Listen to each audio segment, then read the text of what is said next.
Get the money, make it flip, yes I got a stack now. You know I had to call a play, score a winning touchdown. Can't hear no hating ass nigga in the background. Every time a nigga start hating, they wanna act loud. Get the money, make it flip, yes I got a stack now. You know I had to call a play, score a winning touchdown. Can't hear no hating ass nigga in the background. Every time a nigga start hating, they wanna act loud. Everybody got something to say in the background. Niggas throw rocks and hide their hands, they ain't tough now. Kobe in the clutch, every time they wanna act foul. Exotic weeds, out of packs, only smoking on loud. Go to Vegas, catch a flight, nigga, I put my feet up. Sliding down the strip, nigga, throwing threes and peas up. Out with my bitch and she swear I'm doing 3 months. You gotta be this way when you tryna run some ends up. Driving like a storm, had the Charlie burnt her whole clutch. Yellow coupe in the sun, nigga, I'm tryna turn up. Hit her engine growling every corner when I pull up. Slapping Mary Dre in the whip, tryna go down. Get the money, make it flip, yes I got a stack now. You know I had to call a play, score a winning touchdown. Can't hear no hating ass nigga in the background. Every time a nigga start hating, they wanna act loud. Get the money, make it flip, yes I got a stack now. You know I had to call a play, score a winning touchdown. Can't hear no hating ass nigga in the background. Every time a nigga start hating, they wanna act loud. You a hating ass nigga, why you mad at the bitch? Go outside about the bitch, cause she choosing the shit. Ayy, watch how you choosing the bitch, end up losing the bitch. Now you boo-hooing shit, ayy. Oh, green ass, trick off, crying ass. Where you going off, stalking ass nigga with your talking ass? I'm a walking ass, standing on 10 ass nigga. L's gon' come, count the wins, little nigga. Ayy, yup, point is, running to the ceiling. Hit the hoe, split the hoe, stay up at your feelings. If you get it, you get it. Dream chasing, I don't want no dealings. Get the money, make it flip, yes I got a stack now. You know I had to call a play, score a winning touchdown. Can't hear no hating ass nigga in the background. Every time a nigga start hating, they wanna act loud. Get the money, make it flip, yes I got a stack now. You know I had to call a play, score a winning touchdown. Can't hear no hating ass nigga in the background. Every time a nigga start hating, they wanna act loud.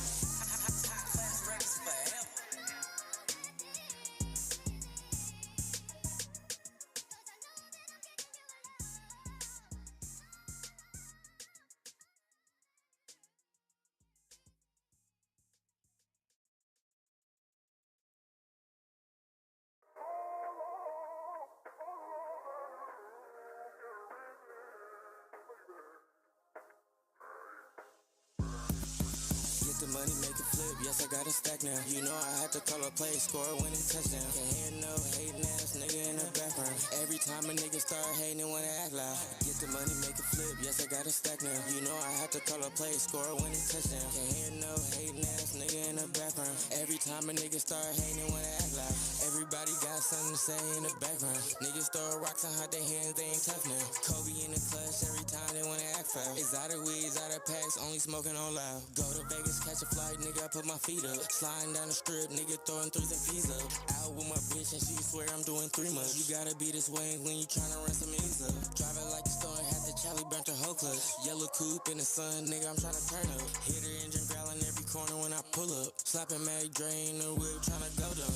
Get the money, make it flip, yes I got a stack now. You know I had to call a play, score a winning touchdown. Can't hear no hating ass nigga in the background. Every time a nigga start hating, they wanna act loud. Get the money, make it flip, yes I got a stack now. You know I had to call a play, score a winning touchdown. Can't hear no hating ass nigga in the background. Every time a nigga start hating, they wanna act loud. You a hating ass nigga, why you mad at the bitch? Go outside about the bitch, cause she choosing the shit. Ayy, watch how you choosing the bitch, end up losing the bitch. Now you boo-hooing shit. Ayy, oh, green ass, trick off, crying ass. Where you going off, stalking ass nigga with your talking ass? I'm a walking ass, standing on 10 ass nigga. L's gon' come, count the wins, little nigga. Ayy, yup, point is, running to the ceiling. Hit the hoe, split the hoe, stay up at your feelings. If you get it, you get it. Dream chasing, I don't want no dealings. Get the money, make it flip, yes I got a stack now. You know I had to call a play, score a winning touchdown. Can't hear no hating ass nigga in the background. Every time a nigga start hating, they wanna act loud. Get the money, make it flip, yes I got a stack now. You know I had to call a play, score a winning touchdown. Can't hear no hating ass nigga in the background. Every time a nigga start hating, they wanna act loud.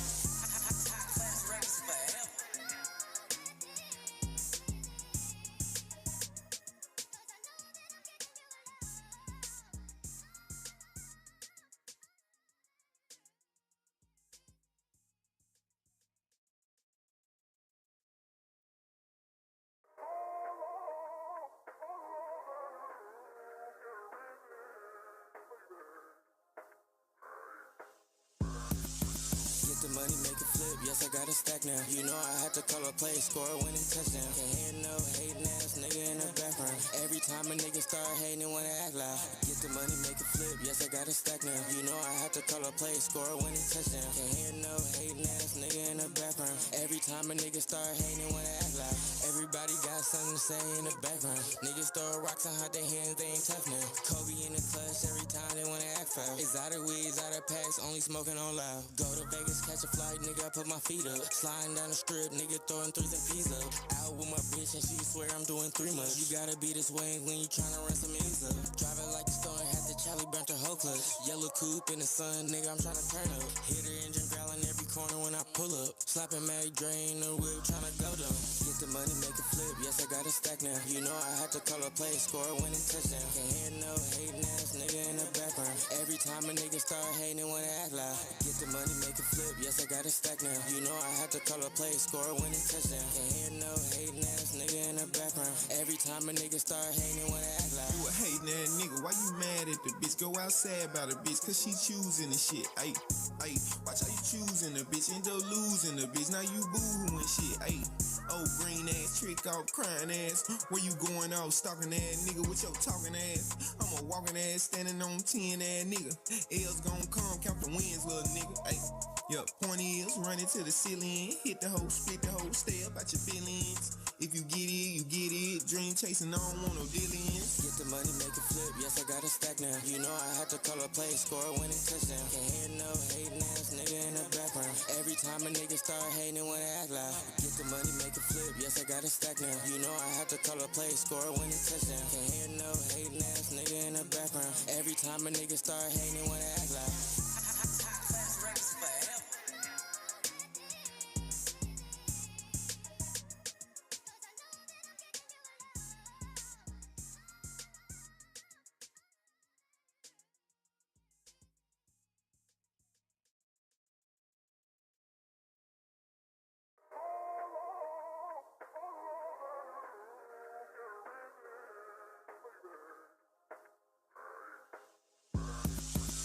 The money, make it flip, yes I got a stack now. You know I had to call a play, score a winning touchdown. Can't hear no hating ass nigga in the background. Every time a nigga start hating, they wanna act loud. Get the money, make it flip, yes I got a stack now. You know I had to call a play, score a winning touchdown. Can't hear no hating ass nigga in the background. Every time a nigga start hating, they wanna act loud.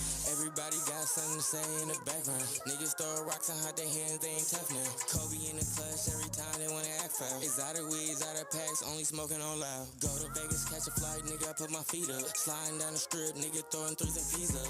Out with my bitch and she swear I'm doing 3 months. You gotta be this way when you tryna run some ends up. Driving like a storm, had the Charlie burnt the whole clutch. Yellow coupe in the sun, nigga, I'm tryna turn up. Hit her engine growling every corner when I pull up. Slapping Mary drain the whip, tryna go down. Get the money, make it flip, yes I got a stack now. You know I had to call a play, score a winning touchdown. Can't hear no hating ass nigga in the background. Every time a nigga start hating, they wanna act loud. Get the money, make it flip, yes I got a stack now. You know I had to call a play, score a winning touchdown. Can't hear no hating ass nigga in the background. Every time a nigga start hating, they wanna act loud. You a hating ass nigga, why you mad at the bitch? Go outside about the bitch, cause she choosing the shit. Ayy, watch how you choosing the bitch, end up losing the bitch. Now you boo-hooing shit. Ayy, oh green ass, trick off, crying ass. Where you going off, stalking ass nigga with your talking ass? I'm a walking ass, standing on 10 ass nigga.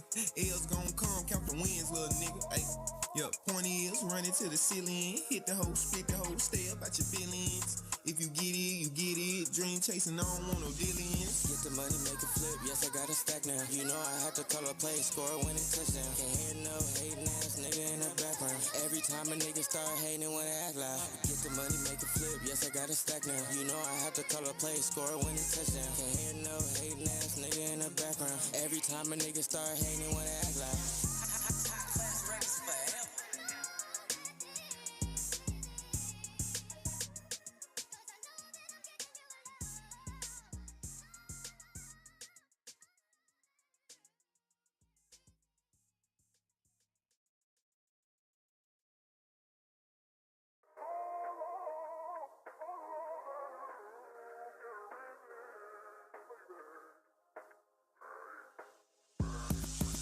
the the money, make it flip, yes, I got a stack now. You know I had to call a play, score a winning touchdown. Can't hear no hating ass nigga in the background. Every time a nigga start hating, wanna act loud. Get the money, make it flip, yes, I got a stack now. You know I had to call a play, score a winning touchdown. Can't hear no hating ass nigga in the background. Every time a nigga start hating, wanna act loud. Everybody got something to say in the background. Niggas throw rocks and hide their hands, they ain't tough now. Kobe in the clutch every time they wanna act foul. Exotic weeds, out of packs, only smoking on loud. Go to Vegas, catch a flight, nigga, I put my feet up. Sliding down the strip, nigga, throwing threes and peas up. Out with my bitch and she swear I'm doing 3 months. You gotta be this way when you tryna run some ends up. Driving like a storm, had the Charlie burnt her whole clutch. Yellow coupe in the sun, nigga, I'm tryna turn up. Hit her engine growling every corner when I pull up. Slapping Mag drain the whip, tryna go down. Get the money, make it flip, yes, I got a stack now. You know I had to call a play, score a winning touchdown. Can't hear no hating ass nigga in the background. Every time a nigga start hating, wanna act loud. Get the money, make it flip, yes, I got a stack now. You know I had to call a play, score a winning touchdown. Can't hear no hating ass nigga in the background. Every time a nigga start hating, wanna act loud. You a hating ass nigga, why you mad at the bitch? Go outside about a bitch, cause she choosing the shit. Ayy, watch how you choosing the bitch, end up losing the bitch. Now you boo-hooing shit, ayy. Oh, green ass, trick off, crying ass. Where you going off, stalking ass nigga with your talking ass? I'm a walking ass, standing on 10 ass nigga. L's gon' come, count the wins, little nigga, ayy. Yup, point is, run it to the ceiling. Hit the hoe, spit the hoe, stay up at your feelings. If you get it, you get it. Dream chasing, I don't want no dealings. Get the money, make it flip, yes, I got a stack now. You know I had to call a play, score a winning touchdown. Can't hear no hating ass nigga in the background. Every time a nigga start hating, wanna act loud. Get the money, make it flip, yes, I got a stack now. You know I had to call a play, score a winning touchdown. Can't hear no hating ass nigga in the background. Every time a nigga start hating, wanna act loud.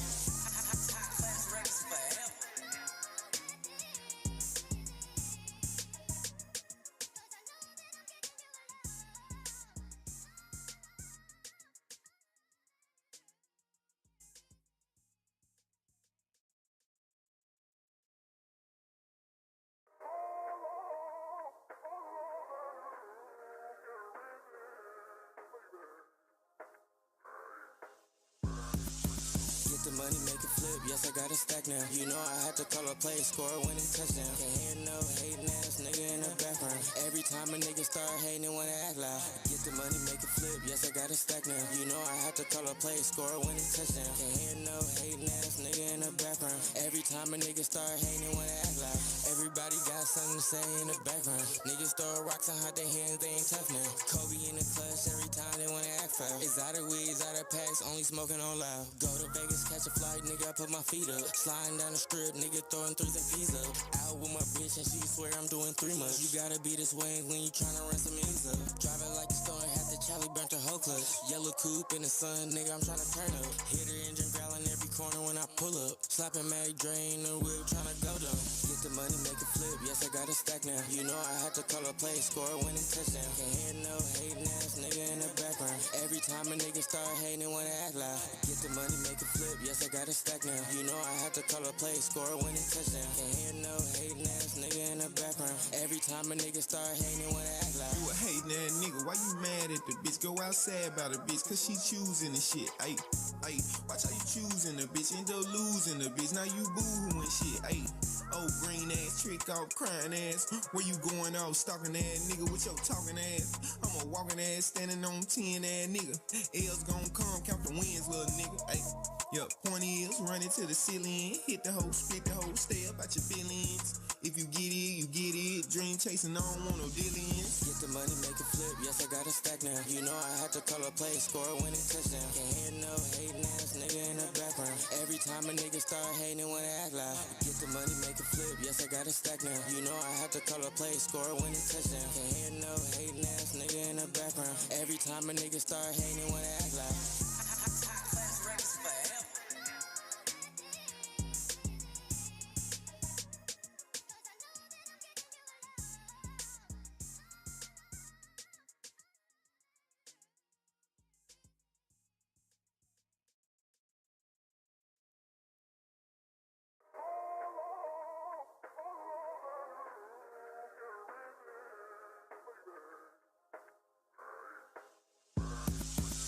the money, make it flip, yes, I got a stack now. You know I had to call a play, score a winning touchdown. Can't hear no hating ass nigga in the background. Every time a nigga start hating, they wanna act loud. Get the money, make it flip, yes, I got a stack now. You know I had to call a play, score a winning touchdown. Can't hear no hating ass nigga in the background. Every time a nigga start hating, they wanna act loud. Everybody got something to say in the background. Niggas throw rocks and hide their hands, they ain't tough now. Kobe in the clutch, every time they wanna act foul. Exotic weeds, out of packs, only smoking on loud. Go to Vegas, catch a flight, nigga, I put my feet up. Sliding down the strip, nigga, throwing threes and peas up. Out with my bitch and she swear I'm doing 3 months. You gotta be this way when you tryna run some ends up. Driving like a storm, had the Charlie burnt her whole clutch. Yellow coupe in the sun, nigga, I'm tryna turn up. Hit her engine growling every corner when I pull up. Slapping Mag Drain the whip, tryna go down. Get the money, make it flip, yes, I got a stack now. You know I had to call a play, score a winning touchdown. Can't hear no hating ass nigga in the background. Every time a nigga start hating, they wanna act loud. Get the money, make it flip, yes, I got a stack now. You know I had to call a play, score a winning touchdown. Can't hear no hating ass nigga in the background. Every time a nigga start hating, they wanna act loud. You a hating ass nigga, why you mad at the bitch? Go outside about the bitch, cause she choosing the shit. Ayy, ayy, watch how you choosing the bitch, end up losing the bitch. Now you boo-hooing shit, ayy.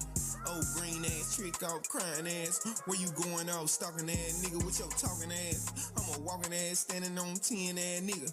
L's gon' come, count the wins, little nigga. Ayy, yeah, point is, run it to the ceiling. Hit the hoe, split the hoe, stay up at your feelings. If you get it, you get it. Dream chasing, I don't want no dealings. Get the money, make it flip, yes, I got a stack now. You know I had to call a play, score a winning touchdown. Can't hear no hating ass nigga in the background. Every time a nigga start hating, they wanna act loud. Get the money, make it flip, yes, I got a stack now. You know I had to call a play, score a winning touchdown. Can't hear no hating ass nigga in the background. Every time a nigga start hating, they wanna act loud.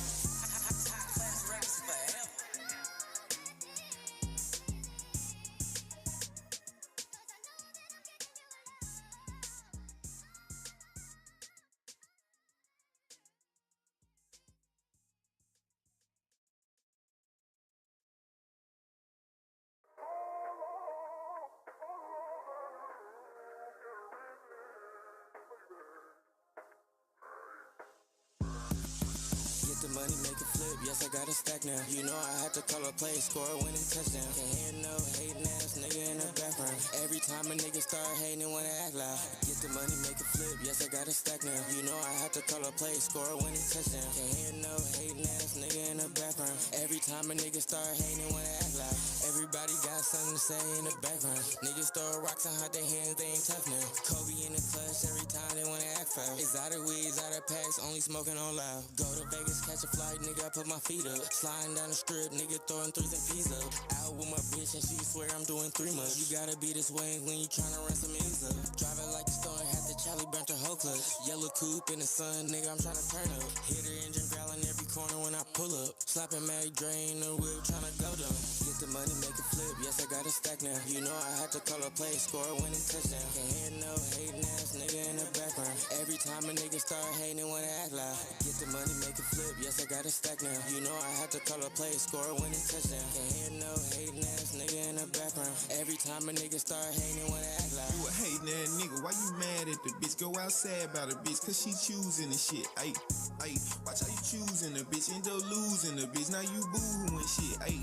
Oh, green ass, trick off, crying ass. Where you going off, stalking ass nigga with your talking ass? I'm a walking ass, standing on 10 ass nigga. L's gon' come, count the wins, little nigga. Ayy, yeah, point is, run it to the ceiling. Hit the hoe, split the hoe, stay up at your feelings. If you get it, you get it. Dream chasing, I don't want no dealings. Get the money, make it flip, yes, I got a stack now. You know I had to call a play, score a winning touchdown. Can't hear no hating ass nigga in the background. Every time a nigga start hating, they wanna act loud. Get the money, make it flip, yes, I got a stack now. You know I had to call a play, score a winning touchdown. Can't hear no hating ass nigga in the background. Every time a nigga start hating, they wanna act loud.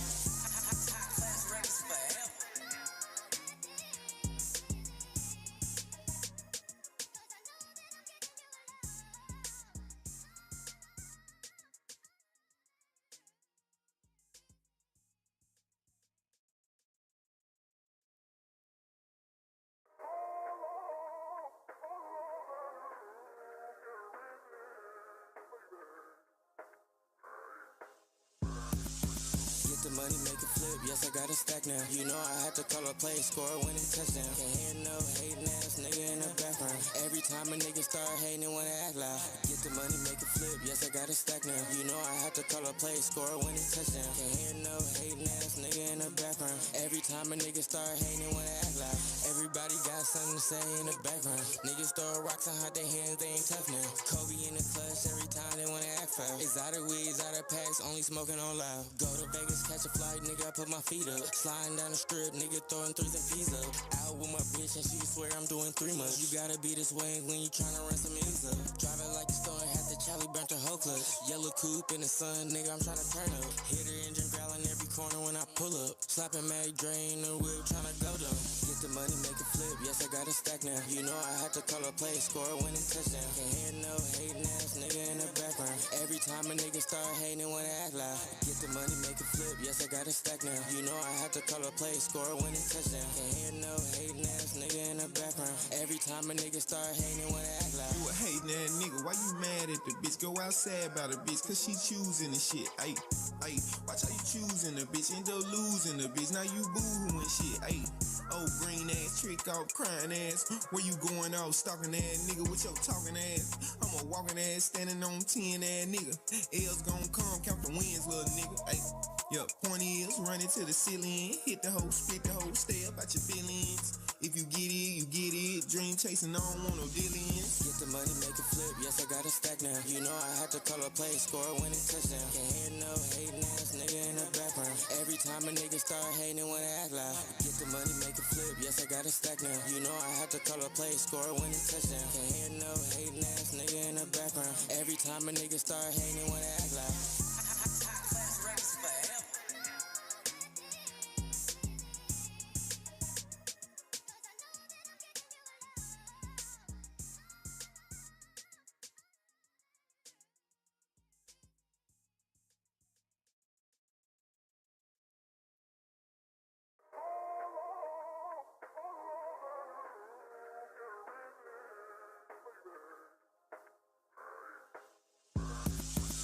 The money, make it flip, yes, I got a stack now. You know I had to call a play, score a winning touchdown. Can't hear no hating ass nigga in the background. Every time a nigga start hating, they wanna act loud. Get the money, make it flip, yes, I got a stack now. You know I had to call a play, score a winning touchdown. Can't hear no hating ass nigga in the background. Every time a nigga start hating, they wanna act loud. Everybody got something to say in the background. Niggas throw rocks and hide their hands, they ain't tough now. Kobe in the clutch, every time they wanna act foul. Exotic weeds, out of packs, only smoking on loud. Go to Vegas, catch a flight, nigga, I put my feet up. Sliding down the strip, nigga, throwing threes and P's up. Out with my bitch and she swear I'm doing 3 months. You gotta be this way when you tryna run some ends up. Driving like a storm, had the Charlie burnt the whole clutch. Yellow coupe in the sun, nigga, I'm tryna turn up. Hit her engine growling every corner when I pull up. Slapping Mag drain the whip, tryna go down. Get the money, make it flip, yes, I got a stack now. You know I had to call a play, score a winning touchdown. Can't hear no hating ass nigga in the background. Every time a nigga start hating, they wanna act loud. Get the money, make it flip, yes, I got a stack now. You know I had to call a play, score a winning touchdown. Can't hear no hating ass nigga in the background. Every time a nigga start hating, they wanna act loud. You a hating ass nigga, why you mad at the bitch? Go outside about the bitch, cause she choosing the shit. Ayy, watch how you choosing the bitch, end up losing the bitch. Now you boo-hooing shit. Ayy, oh green ass, trick off, crying ass. Where you going off, stalking ass nigga with your talking ass? I'm a walking ass, standing on 10 ass nigga. L's gon' come, count the wins, little nigga. Ayy, yup, point is, running to the ceiling. Hit the hoe, spit the hoe, stay up at your feelings. If you get it, you get it. Dream chasing, I don't want no dealings. Get the money, make it flip, yes, I got a stack now. You know I had to call a play, score a winning touchdown. Every time a nigga start hating, they wanna act loud. Get the money, make it flip, yes, I got a stack now. You know I had to call a play, score a winning touchdown. Can't hear no hating ass nigga in the background. Every time a nigga start hating, they wanna act loud.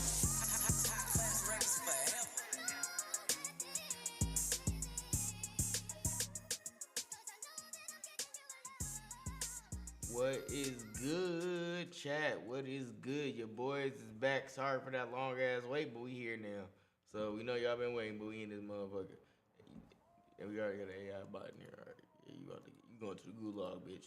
But yeah, we in here, y'all. What's up? What's up? What's up? Everybody that's in here, what's good? We got all the chats and all that fly shit up, so we ain't gonna miss nothing tonight. I made sure I opened up all the chats, y'all. I'm not bugging tonight. I know what's going on. I got all this shit going, bro. Damn, my shit buzzing. Hold on, chat. I don't like that.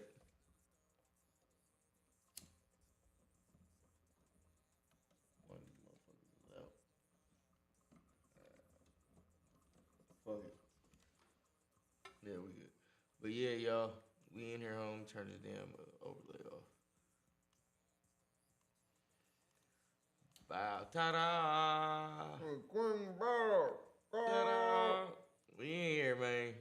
What's good? Hopefully, y'all let me know how it looked too.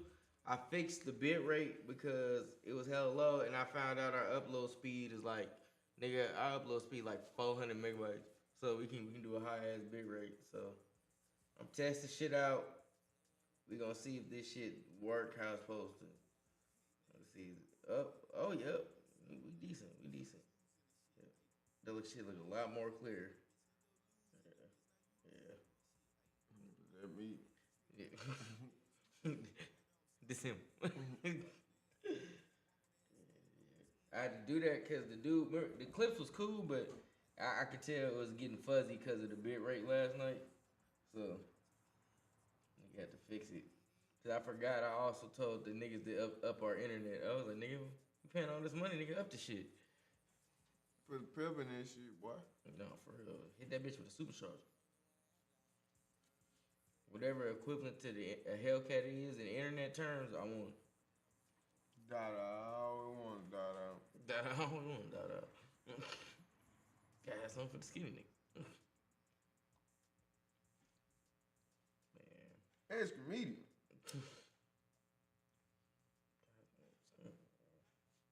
Extra medium is a crazy ass size. Freak ass size. When you really think about it. You just get it small like a regular person.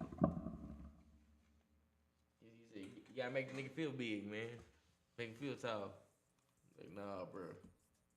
That's that bullshit. But Not yeah. that bullshit, bro. No. Just that other shit. Yeah. But yeah, y'all, we gonna watch some shit. Cause something came across my thing. Diddy out here doing crazy shit behind bars. Didion, hey.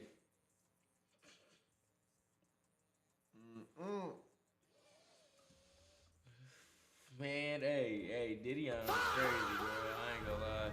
That's out of pocket too. But yeah, this shit going on. Daphne Joy got some shit going on with Diddy. So we're gonna watch it. And yeah. Vlad is at the center of a... Oh, yep. My nigga on it tonight. I'm on that bullshit. Damn, motherfucker, click. Motherfucker go through everything else but what I wanted to click on. Goddamn. All right, y'all. Let's get it.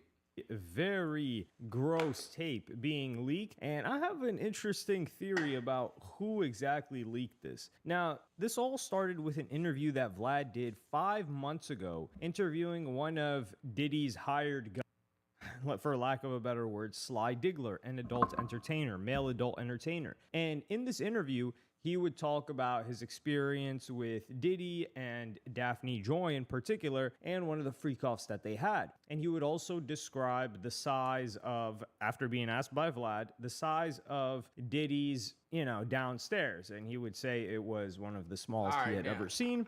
And then Vlad would... I didn't know the video was gonna go here, bro. We can go to a different video. Man, we get the fuck out of here. I don't give a damn. I don't give a damn. I thought the nigga did something behind the wall. He did something. Freaky man. All right, y'all. We can go to this V-neck. Dean the Great will never stop crashing out.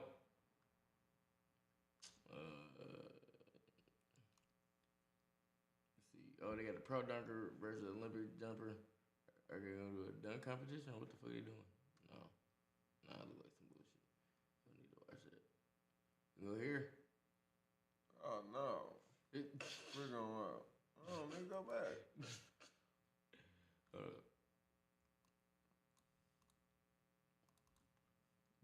out the bitch for law and She then called him on the phone. Benson? Can I ask what I'm being charged with? Yep, I will tell you here in just 1 second. Do you think I'm going to resist and not be able to walk out of this office without my cuffs? A school district superintendent is slapped with handcuffs right inside her own office. Can you not walk me in cuffs through my entire workplace? Can I have Andrew go get my purse and bring it to me, and can we walk out? We have the shocking allegations, and they are disturbing, from police detailing how a months-long investigation into student misconduct led to consequences at the very top of the school chain. We're on the case presented by Law and Crime. I'm Chris Stewart.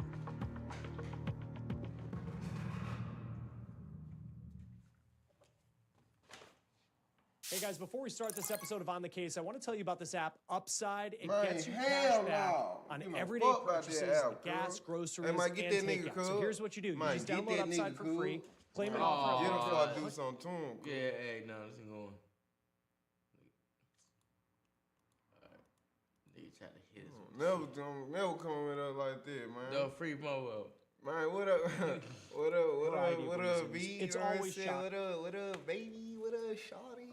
You know what I'm saying? How you doing? You know what I'm saying? I hope you doing good out there. Hope you having a blessed night. You know what I'm saying? Blessed day and shit. You know what I'm saying? My nigga, it's my partner Billy and shit. Say, hey, Billy, look at that. That nigga said, my dad's toes. That shit too funny. What up, Vito? What's up? What's good? You ain't hear about to watch. But I don't think we've ever had a superintendent in handcuffs. It's just something you don't see. For some, and you think of the job of a superintendent. I mean, they come with some pretty high stakes. I mean, this is the person who's the boss of the teachers, who is ultimately responsible for setting the standard of education, integrity, for discipline across the board. So any slip-ups can cause serious, and in some cases, irreversible damage to a district's reputation. But sometimes protecting the reputation of a school district can backfire in a big way. And that is exactly what is alleged to have occurred in this particular case. Now, you just saw the moment on police body cam where officers take this particular superintendent into custody. But first, you need to understand how we got to this point. So let's dive right into it. This is all taking place in Longview, Washington. It's just about 5 miles from the Oregon state border. And overall, this city, it's moderately sized, has nearly 39,000 people, according to U.S. News and World Report. The school district with nearly 6,400 students. Niche.com gives this school district a B- rating. The administration was specifically given a B rating. So it's not a terrible grade. It's a pretty average school district, just in terms of how this website. Oh, yeah, they chased the little boy out the store. They let the Asian nigga off. Yeah, I seen a picture. It was so many police officers guarding that nigga stove. Like, bruh, it was like a sea of SUVs.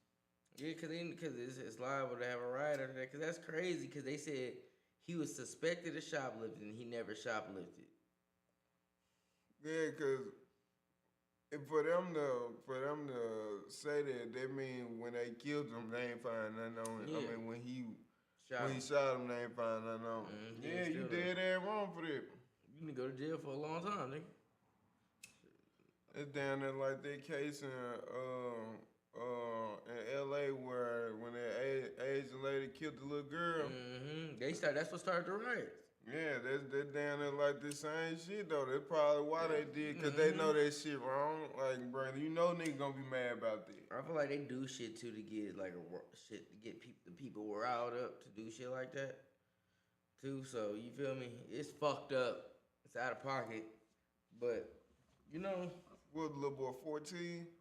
Something like that, little 14. You know what I'm saying, bro? And they be wondering why niggas be hypersensitive about race-related topics where it's like another race or somebody black, because it's just like situations like this where it's like, bruh, what you call it? Like, bruh. What else would it be? That's like you saying, well, he shouldn't have stole. He didn't. So what you call that? They gonna go, well, he shouldn't have been in the store, so he can't walk into a store? As a 14-year-old black little boy, that what you telling me? Yeah, I got $5. I'm trying to give me a drink and some chips. You know what I'm saying? Like, what you call it? It ain't nothing else but the call. It ain't nothing else but motherfucking prejudice and racism. In its highest form. Like, through the whole shit. The nigga doing it and getting off. Mm-hmm. So, like, they know they fucking wrong. They should have never did that shit. But, you know, we can't, with a country that has fucked us multiple times, like just as a people, I don't expect nothing less. I don't want it to happen, and I'm down to do whatever we need to change it, but we can't expect they won't do that. No, facts though. Like, it's just fucked up. We gotta live that like that. When it happened though, because it's just like, how do the little boy prevent that from happening aside from never going in that store? And it's fucked up because it's like, bro, a kid shouldn't have to walk on eggshells or be so aware that it's like, damn, I can't even just go to the store. Like, come on, bro. It's like certain shit that it just shouldn't happen, fam. Like, what the fuck? Because how I prepare for that? Why? Like, it's different if, like, we talking about a gang shoot. I went to the store where I know niggas I don't fuck with. Yeah, that's different. But the nigga working at the store did this. Come on, girl. How I avoid that? That's like you go to a restaurant, you get killed by the chef. It's like, nigga, I can't even get some food. Like, I ain't know these niggas gonna do that. Yeah, no reason for that to even happen. So, like, how you avoid that, how you get around it, but you gotta call spade, bro. That shit was bogus as fuck. It's just what it is. Fact, but you can't defend it, bro. Let people be angry, bro. Don't start trying to tell niggas how to feel, cause you ain't as mad about it. Like, no, on God. You can be cool with that or just siding on it, but people that's very upset, very vocal, very angry, like, let them be. Let them get their emotions out. No, fat. What up, little bro? It's okay, bro. Man, but yeah, you just gotta. I don't know. It's one of them things to where if they do riot, I'm not mad. Fuck up bruh store and go fuck up some other shit. But they can't. That's the fucked up part about it. Y'all know it's so wrong that y'all overly prepared. So anybody that do anything, it's just like, it's one of them things where it's like, I mean, you could, but bro, what is that gonna help with what we trying to do? With you just either get beat, go to jail, or both. Or die. So it's like, nah. That's why it's even more fucked up, because, yeah, we would be tearing this bitch up, but they dumb deep up here. And we learned not to fuck our own shit up after the last couple. Yeah, it just wouldn't even be smart to run in there just straight up, because it's like, bro, you got to get through the SUVs first. Man, they finna be beating the fuck out of it. That shit ain't finna work. They gonna shoot a nigga, bro. They ain't beating shit. They gonna shoot a nigga. I know it.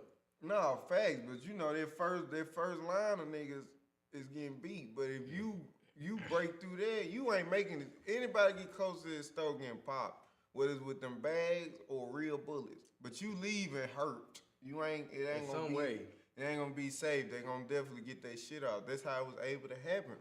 Because they don't give a fuck about no nigga out there. What is it, South Carolina or some shit like that? I think so. It's in Columbia, but you know that shit in a few places. That's like DC, South Carolina. Yeah, nigga, we got Columbia and Tennessee. So shit, I think it was South Carolina if I'm not mistaken.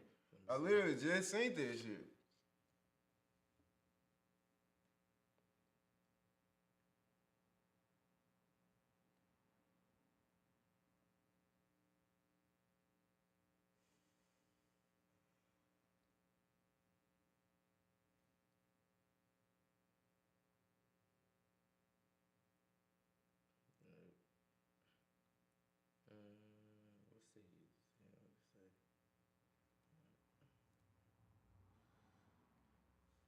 South Carolina, yep. Oh, yeah. Man, come on. Shit going on. That shit fucked up. But, hey, yo, people just need to stop being so prejudiced and racist. Can't too much rhetoric out here enforcing it. Too much propaganda. It ain't enough people that know the people that they pushing it against. Like, it's not a lot of people that know black people in these areas where it's like, yeah, the few black people there, damn near in danger. Cause it's like, nigga, I don't know this little nigga, and it's like, bro, it shouldn't even matter. But it's like he black. This is a white area. He probably don't be over here, and he just so happen to be over here, and that's how shit really be happening. Like niggas don't be in certain like areas. in certain areas, bro. It's like I told you, even where I'm from, that shit segregated. You ain't just lollygagging where white people live if you don't live there. Like nigga, for what? Your mama never tell you that. What you doing over there if you don't know nobody over there? But they even go for here. Certain cities out here, you just don't be chilling in. Because you know you're going to get fucked with. Like, low-key sometimes, that can be Walnut Creek. Sometimes. It look like it.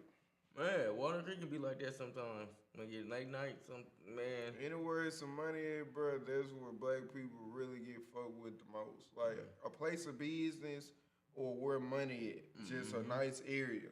But definitely a place of business. Like, you could be anywhere where they feel like, nigga, you ain't supposed to be in here. What you doing over here, bro? Yeah, even, bro, he just in a regular ass store. This ain't no special store. I'm trying to but get he something. just suspected him of stealing. Just because of what? Have he stole before? Do he got a record of stealing? No. Like, what, he had his hands in his pockets? Niggas do that sometimes. It's cold. I might be nervous, nigga. I don't know. Shit. What? But, yeah. I said all that to say, yeah, we seen it. Well, yeah. But hopefully they ranks. What really stands out, though, is that this school district is reportedly in the top 50 for athletes in the entire state of Washington. And that's something that could really bolster attention on the district. And it is a piece of information that is very important to this story. So maybe let's one talk day, about the Shaq. superintendent, Karen But Cloninger. honestly, According to the Longview like Public that. Schools website, she has been the district superintendent since the summer of 2024. Her LinkedIn profile showcases several educational leadership roles since 2010. Bitch, so for the first year and a half of this superintendent run, Cloninger hasn't been showing up in the headlines. It appears that things have been running relatively smoothly, at least publicly. And according to the shocking allegations from a couple of students, the reality, though, was far from the truth, in their opinion. Now, we have a probable cause affidavit from the Longview Police Department, and it includes forensic interviews with several students on the Mark Morris High School male basketball team. And this goes back to February 9th. And in those interviews, the players make very disturbing accusations of misconduct stemming from November 2025 to late January of this year. So this is what one student told a school resource officer, quote, "Since the beginning of the season, he and other JV players had been pulled into the varsity team room and sexually and physically assaulted multiple times." Now, the rest of this paragraph, it's too graphic to read word for word. He was sexually assaulted by multiple other players. In one instance, involved a can of biofreeze. 2 days later, on February 11th, another victim came forward to police in a forensic interview. Quote, he went on to explain that he was a freshman at MMHS and had been selected to play on the JV basketball. I get it, she didn't commit the sexual assault. She covered it up. Because I'm so like, nigga, what? Wait a minute. But now I see what the fuck happened. What the fuck y'all got going on in this basketball team? Yeah, nigga? they did something to some players experienced some shit. Hey, she didn't do shit about it. You know what's weird about some of them school teams in them white areas when they be shipping kids out and doing shit like that? Them people on them team be doing some weird shit. I mean, bro, this how they get down, fool. Like, think about what these type of niggas think funny. It be gay shit. Like humiliating shit. Like, why would you even think to do that type of shit? So it's like, nigga, the niggas that did that could just been on some, like, going way too far type shit. But this regular for them. And the niggas they did it to told. But the motherfucker they told probably know, you know, this kind of common, but I can't treat it like it's common, so we just gonna act like it never happened. No. But you know what I'm saying? That's what's going on. These niggas be freaked out, bro. Well, we saw the video of Jalen Green when he was he was 18 on the G League at night. That's just too freaky, girl. Like, why you touching me? We in the locker room. Like, bro, I don't like being touched. Don't touch me. I might have just took my shorts off. So now I'm in my shirt, draw, sock, and you come touching me. For what? Back up. Like, bro, even when I put my clothes on, why you touching me? You want to fight? Why you touching me? Like, what do you want, cuz? You know, like weird shit like that, man. Nah, cuz. That Josh Hart shit. She said, let me see. Hey, that's another channel. That's on his private show. That's on the private page. Oh, man. She said, oh, my bad. Yeah. She said, "Where the fence, the nigga?" Yeah, you gotta hit the main line for that. Basketball team. He then described well, take it out then. 6 incidents of assault, both physical and sexual, that occurred on 5 or 6 separate occasions, starting the first week of basketball and continuing through January 28th, 2026, with approximately 6 additional times where they had attempted to assault him. According to police, he explained that several of the members of the MMHS varsity basketball team had forcibly taken him into the varsity team room and rubbed themselves on him. The player also mentioned a can of BioFreeze being used too. The student went on to describe another incident where he was dragged into the varsity team room. He explained, rub they self on him. All right, Diddy. What you think they in there doing? Probably putting their balls on their face or something. That's what I'm saying. They think they type of shit funny. They think that shit cool. I'm just telling you. Yo, hey, dog. Listen, what they said they humped him with their clothes on. Why y'all trying to hump this nigga like it's a video? Said, and some did not. So that means you had niggas that watched him get held down, probably watched him held him down while niggas just humped him. Ain't even, like I said, they not really doing it. It's just like, bro, why are y'all doing this? I would have stabbed one of them, bro. But that's what I'm saying. Why you think like this is, what is this? Because if y'all was gay, maybe y'all would have did it. But it's like, y'all niggas is just in there. They might be behind closed doors. But I'm saying, though, yeah, behind closed doors. Just take it. If that's the case. No, hold on now. Well, I'm just saying. No. Stop hacking. Hey, if you playing, don't play like that then. That's what I'm saying. You snatch the boy in there, you hold him down. What you think he think finna happen? You finna take it. And then you just gyrating all up against me and let me go? I'm telling.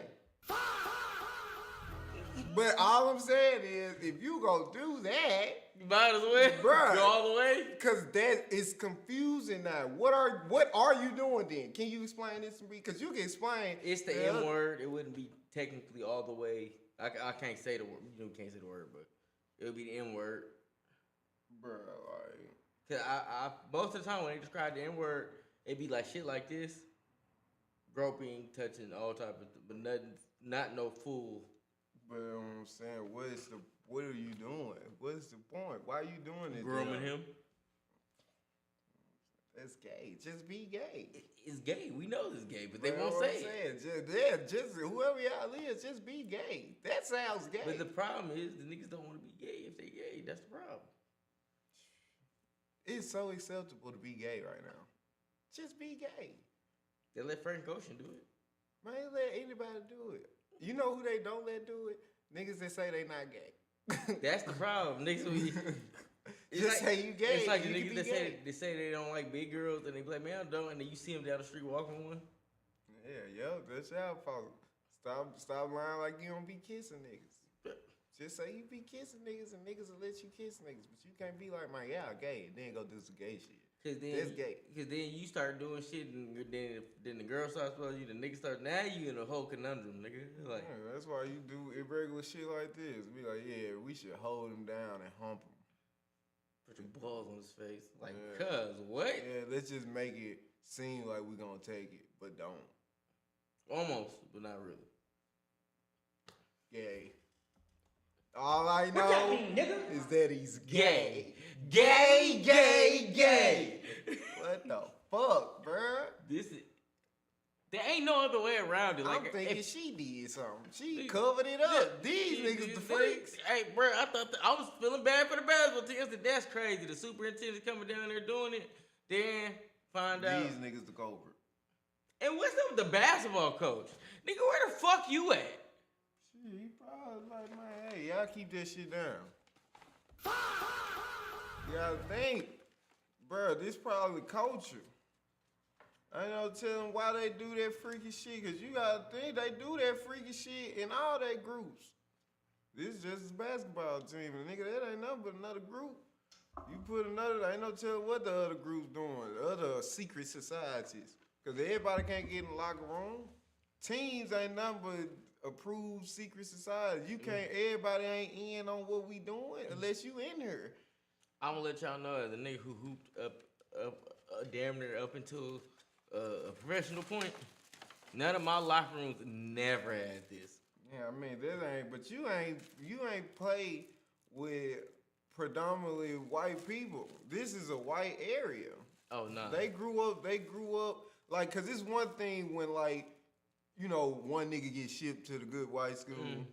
No, I'm talking about this is where they grew. This is where they're prominent at. Go to their school as a hood nigga. That shit ain't going. You in the melting pot, Yeah, that shit ain't even gonna phase you. You gonna be like, y'all niggas gay and leave. But a nigga that grew up there, this normal to him. They probably been acting gay all their life. They always do this. He always put his dick on us. That's how we have fun. It's just like, bro, y'all gay. He do what? Bro, that's literally what they did to him. They all put their dicks on him. What does that mean, Kobe Bryant? Yeah, yo. No. That's how they did it. Nigga like, yeah, man, we all get thrusted. Like, bro, nigga try to make you feel bad. It's like, man, so you don't be on for your friends. Like, no, nigga. What the fuck? But that's obviously what they do. So if you grew up there, that's what you would know. But nigga, you ain't grow up in no fucking area like that. If niggas was doing that type of shit where we grew up at, something happened to them. The nigga that they tried, gon' kill them. That's the difference between where we grew up and where they at. Ain't no fucking way a nigga ain't telling no teacher. The teacher gonna have to come back out of there hear gunshot. Y'all get down. This man done killed all them. Yo, what? Bruh, that shit's not happening, bruh. Niggas, like, that's a different type of victim to, like I said, to be fucking put in a position where you didn't get it took. But it's like, if they wanted it, they damn near could have got it. That ain't Stockholm syndrome. Yeah, that's like, bruh, you ain't, they literally kidnapped you into a locker room, nigga, and thrusted you. Yeah, a nigga with, you know, I guess a bad upbringing, he gonna do something to you. I ain't gonna lie. He gonna do something to you. Something crazy, too. Because you might trigger him. That nigga probably went through that at the crib and probably couldn't fight back. You probably gonna trigger that nigga, he gonna kill you. Something crazy. That's the difference. That's why you can't play with niggas that been through shit. Because you don't know what they done been through, and you might that do trauma some gonna shit. come out on you, nigga. Nah, fast. It's like, yeah, all right. You think you finna, okay. He ain't playing. Y'all joking with this gay shit. He finna stab everybody in here. Oh, we gonna catch y'all niggas out of school, like I said. Man, they was good students. They was good kids. Yeah. Everybody. Man, what? Yeah, well, he put his dick on me, so I shot him. And the niggas that held me down.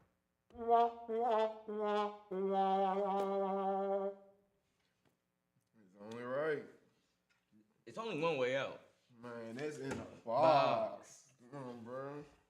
Freak ass kids. See what else they did. Several of the varsity members and they used a bottle of biofreeze. Nigga, what the fuck he explained that some of them had their clothes on and some did not. He explained they good, forced him up against the white trial race board in the varsity. Wait, hold on. Wait, nah. The nigga said they twerked on the nigga so hard it forced into a whiteboard so hard he ended up with a cut and a bruise on his hip. So they not only was making him a victim, but they was also doing it to themselves. They shaking ass. I'm gonna assume the niggas that was naked was the one shaking ass on him, because that's a horrible situation. That is so crazy. We're gonna that's the situation. You niggas are making yourself victims. Cause like I said, if y'all not gay, then why are you putting yourself in a position you putting burnt ass cheek on another man's meat? Your burnt ass cheek. What are y'all doing? That's why I'm confused, because it's like, all right, if they dry humping him, that's humiliating him. But if you shaking your ass on him, I'm puzzled. How is that humiliating him? And are y'all gay? I need to know, man. I gotta figure this out. There ain't no question, nigga. There is. But I'm saying, like, I don't know. This is crazy. Though. Like, why would they do that? If this ain't gay, you like 85%. Cause I'm just I'm puzzled by like. Yeah, cause it's like they made him a victim, but then they turn around and it's like I said, they like do it to themselves by twerking on him. Like a nigga, you done seen videos of niggas make a nigga twerk when they rob him. That's questionable too, in my opinion. That's what I'm saying. Hey, but that's hey, what I'm nigga, saying. why you want to see this grown ass man? You hate shake ass, bro. But a nigga twerking, you hate him because you like him. A nigga twerking is humiliating. So why would they do that to him? They shaking their own ass. What's good, Helen? Yeah, fuck me. I'm not here. No, wolf heard. Yeah, so I guess everybody got somebody that only acknowledge them, but B say what's up there about it. All right. Fuck me. You get the first acknowledgement though. No, facts, but I'm saying though. At least they don't do us how Zoe do us. Man, yeah, she always said everybody else. She's just like, where T's loud. Damn. All right. For sure. But it ain't even at work. DB. She said, sorry, it's good. Nah, you good. What's poppin', Wolf? What's good, old man? What up, my nigga? Hefe, what's good, bro? Man, I feel like I know what you're saying. And that's cool, they ain't, but they need they to. Gotta see. Yeah. All right, fuck it. It said, how do you know that you're at a gay barbecue party? All the hot dogs taste like shit. You're crazy, cuz. That's out of pocket, yo. Hey. That's a disgusting joke. Where you be practicing that at? I'm saying I'm on live next week with y'all. Hell yeah, he gonna be there. Pull up. We in this motherfucker. You got any more jokes? That's the only one. Let's get back to this freaky shit. Paul. He explained he was twerked on so hard and forced into the whiteboard so hard, he ended up with a cut and a bruise on his head. Throughout the interview, the student made it clear that hazing behavior happened every time he was dragged into the varsity team room, and that all the varsity team, except a few players, had participated in the hazing activities at some point. He explained that what he called hazing was the players twerking on him, pretending to hump him, and rubbing their bare butts or male genitalia on his body. Now, these allegations in themselves, they are shocking, they're disturbing, and they clearly allegedly went way too far for way too long. So now the question becomes, when did any staff become aware of this? A student victim told police he reported nearly all the information to the high school principal, vice principal, and head basketball coach. He said he was pulled into the vice principal's office nearly every day for 2 weeks prior to his forensic interview with police. However, he said that he left out details of sexual assault with school staff because he didn't want to get his teammates in trouble. Though he said that he did bring up the biofreeze incident along with one occasion where the first student victim told him he was full-on raped in the varsity team room. Now, one of the victim's mothers also told police that she received a call from the vice principal. Well, I guess they are gay. Telling her that something. Hey, yo, nah. Hey, everybody, stop. I stand corrected. These niggas are gay. Full blown. They are taking it. Well, goddamn. Hey, what kind of What kind of people are y'all, dog? Like, you know there's people out here where you ain't got to do that type of shit, right? Yeah, it's gay men that like men. They have an app for it. I just feel like we need to get these young niggas some weapons. We gotta get y'all some fighting classes. Hey, and y'all don't want niggas to take knives to school. Nigga. Come on, girl. Man got took, girl. What the fuck? At school where you're supposed to be a safe place, nigga. By a teammate. Where this is. Hey, if Cuz would have killed everybody, just give him 8 months of house arrest. Like, cause yeah, you shouldn't have killed him, but we understand the passion why you killed him. Cause that's fucking insane, dude. That might got took, bro. I can't believe it. What somebody did. He said it was the freshman, and the fact that y'all did that is crazy. Y'all niggas sick of hell. Y'all going to jail. Y'all and the superintendent covering this shit up.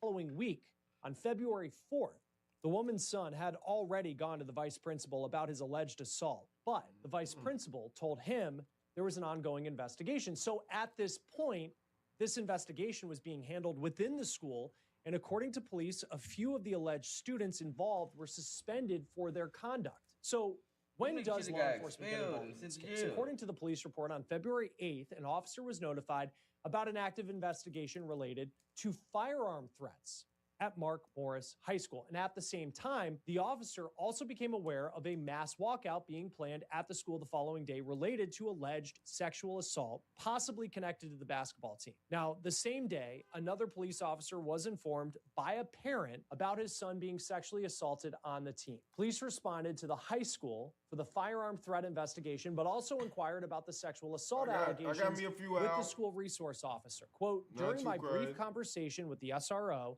it was apparent he did not have substantial details related to any active or completed sexual assault investigation. The officer informed me, although he was familiar that some students from the boys basketball team had been recently disciplined related to conduct, he was unaware of any specific criminal actions that were alleged to have occurred. Due to my unfamiliarity with the SRO and school's discipline process, I asked the SRO to inform me how it typically works inside the school. The officer confirmed that typically the school will handle most investigations internally and only notify law enforcement if school administration deems it necessary as needed or should they need additional resources. So we are jumping around a bit here, but now it's February 10th.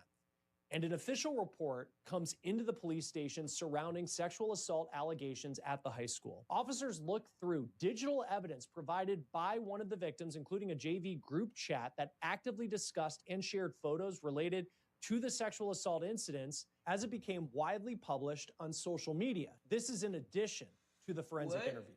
Quote, I later watched 2 forensic interview videos related to the victims. During both videos, both victims agreed to be truthful and honest. Both mentioned conduct that appeared to be assaultive, sexual, and criminal.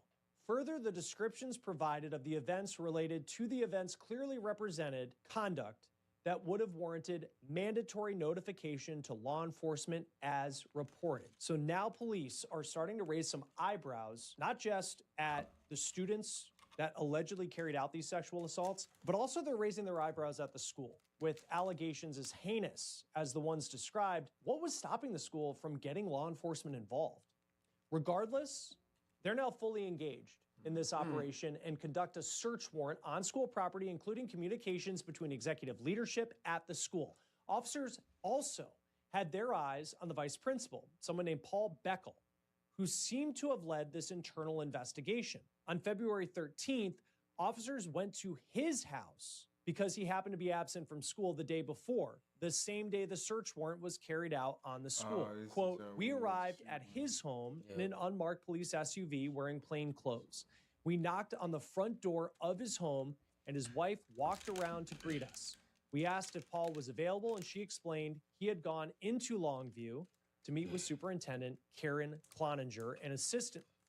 We asked if Paul was available, and she explained he had gone into Longview to meet with Superintendent Karen Cloninger and Principal Aaron Whitwright. She then called him on the phone and told him we were there and were interested in talking to him. He explained he was out near Calumet, Washington, and would be heading back toward Longview shortly.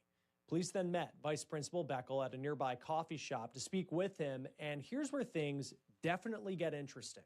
Police ask him about his investigation, and at first he minimizes the extent of what the student victims had told him, but then police show him his own notes about the biofreeze incident. Quote, Paul followed up with a comment about how that was only one sentence in 26 pages.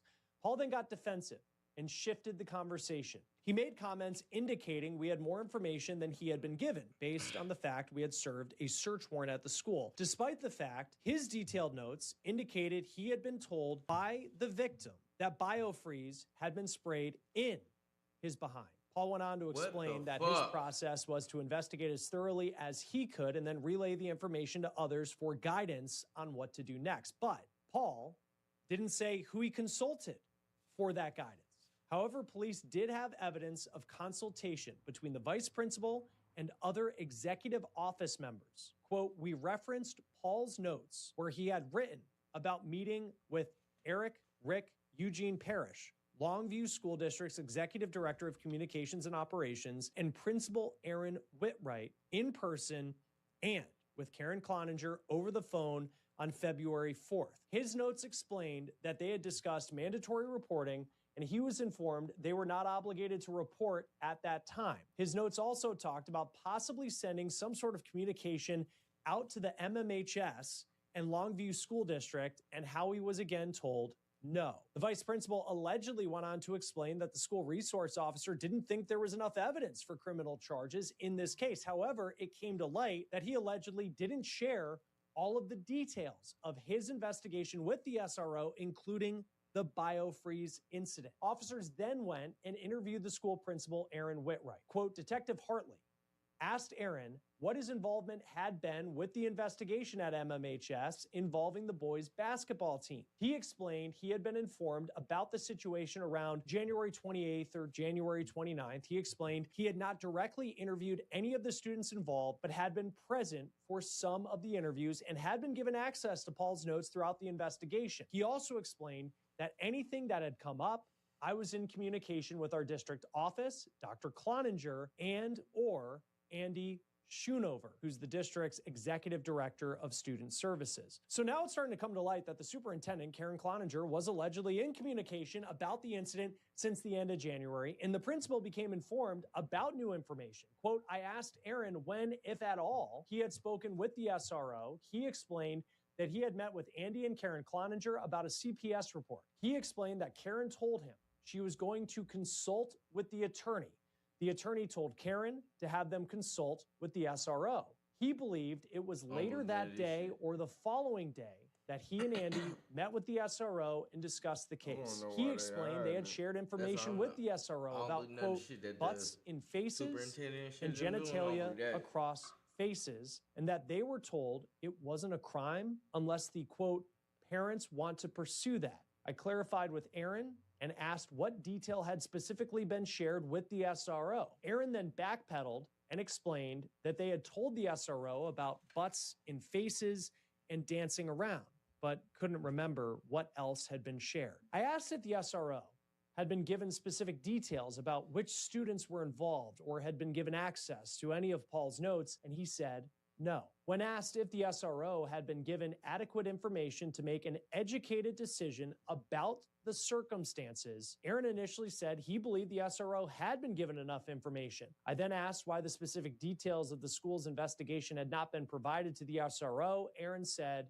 I don't know. I explained what the details in Paul's notes, which Aaron had access to from the beginning, seemed to be enough to potentially amount to criminal, sexual, and physical assaults, but the details provided to the SRO had seemingly been very vague and lacking in critical context, which could have drastically changed the SRO's recommendation on how to handle the situation. I asked if it was accurate, and Aaron indicated it was. Now, it's important to note that on February 19th, police said they had enough probable cause to arrest 2 of the student basketball players on charges including second-degree rape, unlawful imprisonment with sexual motivation, indecent liberties, and indecent exposure. So now it appears school leadership was allegedly withholding potentially criminal activity from the school resource officer, and we're also getting a glimpse into how Superintendent Karen Cloninger was also allegedly on board with this plan. So at this point, law enforcement is taking a closer look at the superintendent and trying to figure out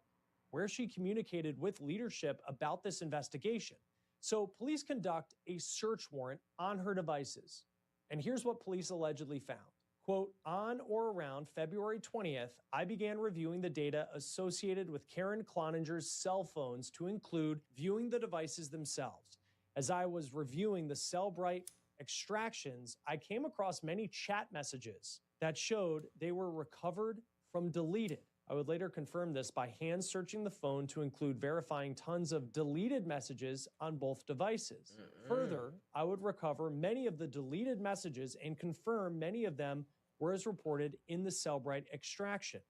I would take multiple photos during the search of both devices to include creating 2 Cellbrite reports relating to emails and chats. It should be noted, there are significant messages and emails that were visible during the search of Karen Cloninger's devices that confirm these devices, along with other administrators' devices, were used for communication related to not only Longview Public School District business, but their investigation and handling into the allegations associated with this case. According to the police, Cloninger's laptop also showed modified files titled Summary of Events, along with text exchanges about a deleted email surrounding the investigation. Further, based on my training and experience, public records include any document, photo, email, or text message regarding government business, regardless of physical form. Based off the above information, it appears Karen Cloninger is conducting Longview School District business related to messages on her devices and emails and likely deleting public information. So now, police are putting together their puzzle on why they were not allegedly involved from the start. And at the end of the day, Karen Cloninger was the woman allegedly making the final call in the investigation. So now we're fast forwarding to May 21st, and police head to Longview School District headquarters, and they arrest the superintendent. How you doing? Good, how are you? Hanging in there. Take your phone on the table. I'll be sure around for your hands on your back.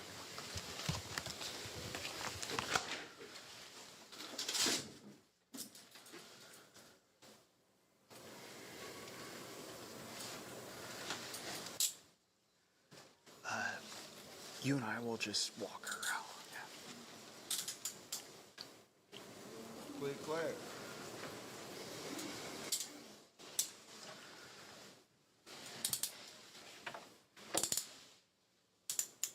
Those feel too tight. I think they're okay. Can I ask what I'm being charged with? Yep, I will tell you here in just 1 second. Okay. Can I get my attorney on the phone? You'll have an opportunity to. Because I don't have that number memorized, and I'll need my phone to call. I didn't say I was taking your phone.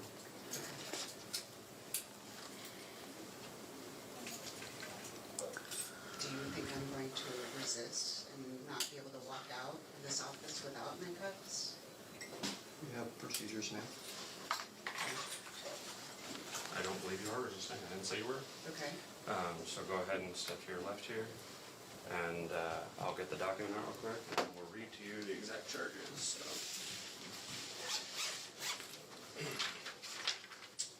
Karen, you are being arrested today for tampering. Oh, sorry.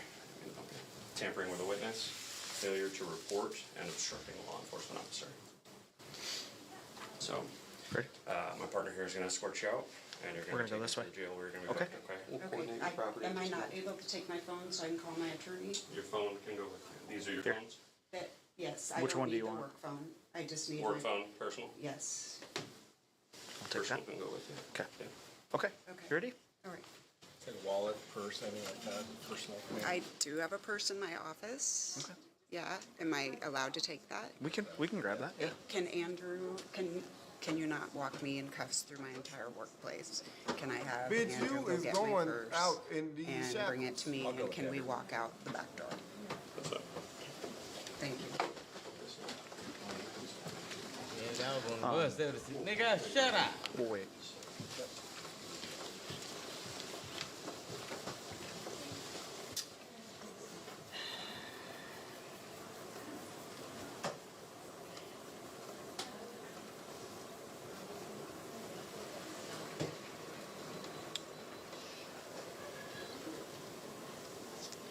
Hey, will you have Medina pull up to this door right here? We'll just go out that door.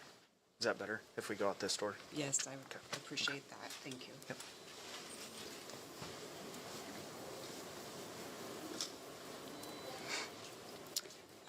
Can I have you go get please?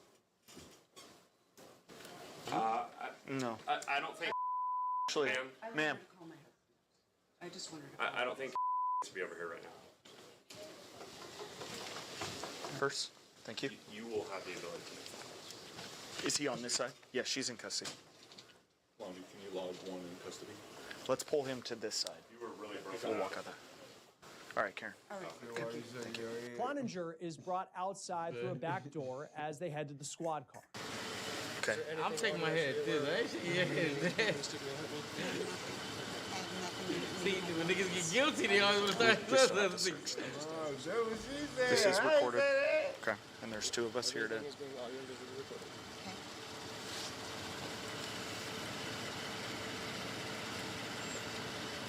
you just wearing these trousers? Like, there's no underpants?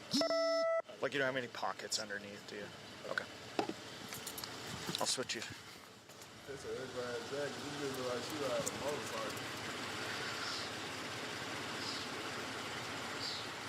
I'm not going to check. The jail will ask. You have nothing against me involved.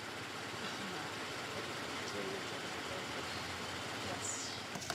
Take a seat. Can you move? I just have to see both of you. Cuffs are, They're tight. they're a little tight. Okay. Let me buck you and I'll take a look.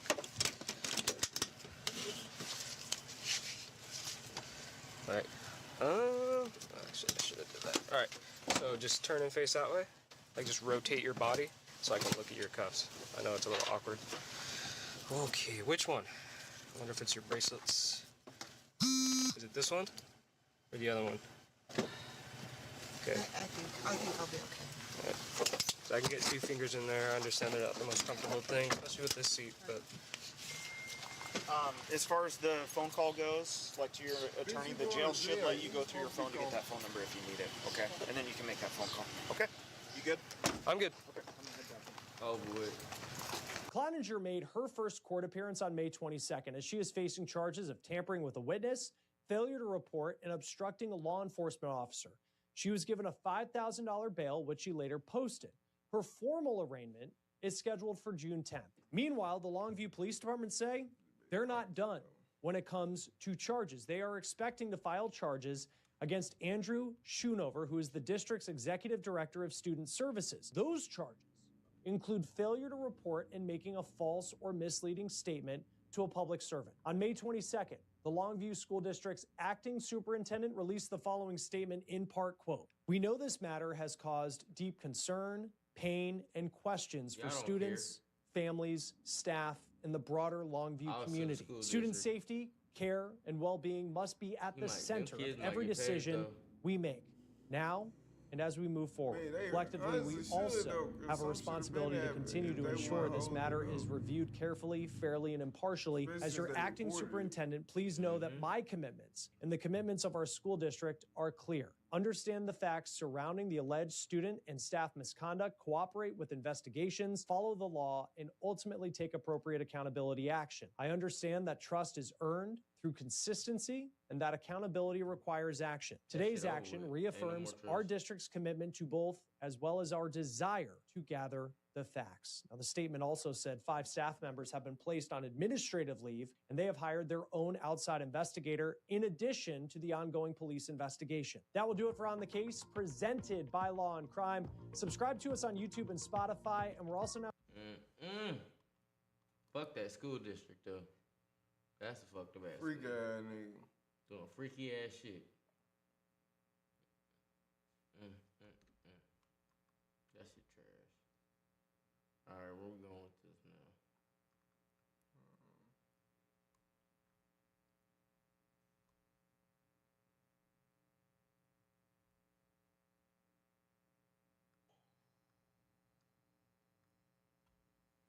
Go to that one, the new joint you just put. Go up. Go up. Yeah, to the left, that nigga. 12 hours ago. Yep.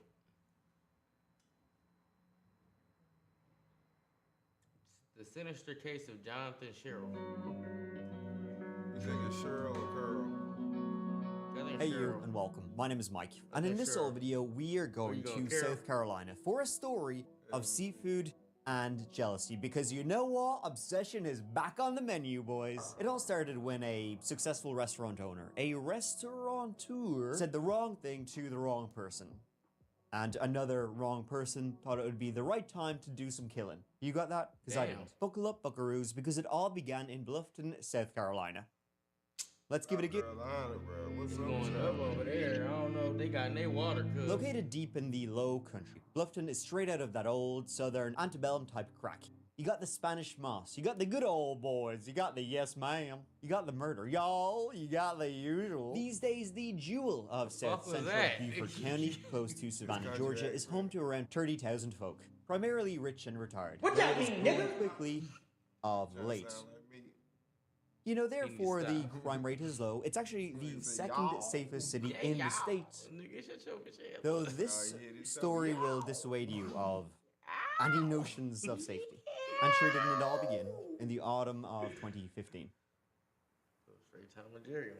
The weather was cooling. Things once green, now turning to yellow and red.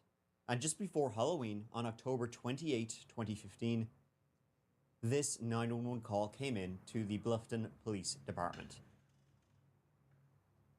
911, where's your emergency? This is 39 Pinecrest Way. You said 39? You said 39 Pinecrest Way? Yes, ma'am. What's going on there? I don't know. It's in the city. I'm not outside. Someone's inside. How you know that? This call came in just after 1 a.m. from 39 Pinecrest Way. The caller had just seen their good friend, Jonathan Sherrill, shot to death right in front of them. I know some English. Racing to the home, arriving there minutes after that call, police found two people still alive inside the home. One was the caller, the victim's friend. The other was the victim's roommate. They were escorted outside, and at the rear of the home, on the back patio, they found the victim himself. That was 33-year-old Jonathan Sherrill. Damn, RP John. Jonathan was sitting on patio furniture, where his friend said he had been shot. He looked like he had just fallen asleep, his leg crossed, phone still in hand, till police saw the vicious wound to the side of his face. There was blood spatter on the side of the house, and also shell damage to the house. Jonathan had taken a shotgun shell to the side of his head.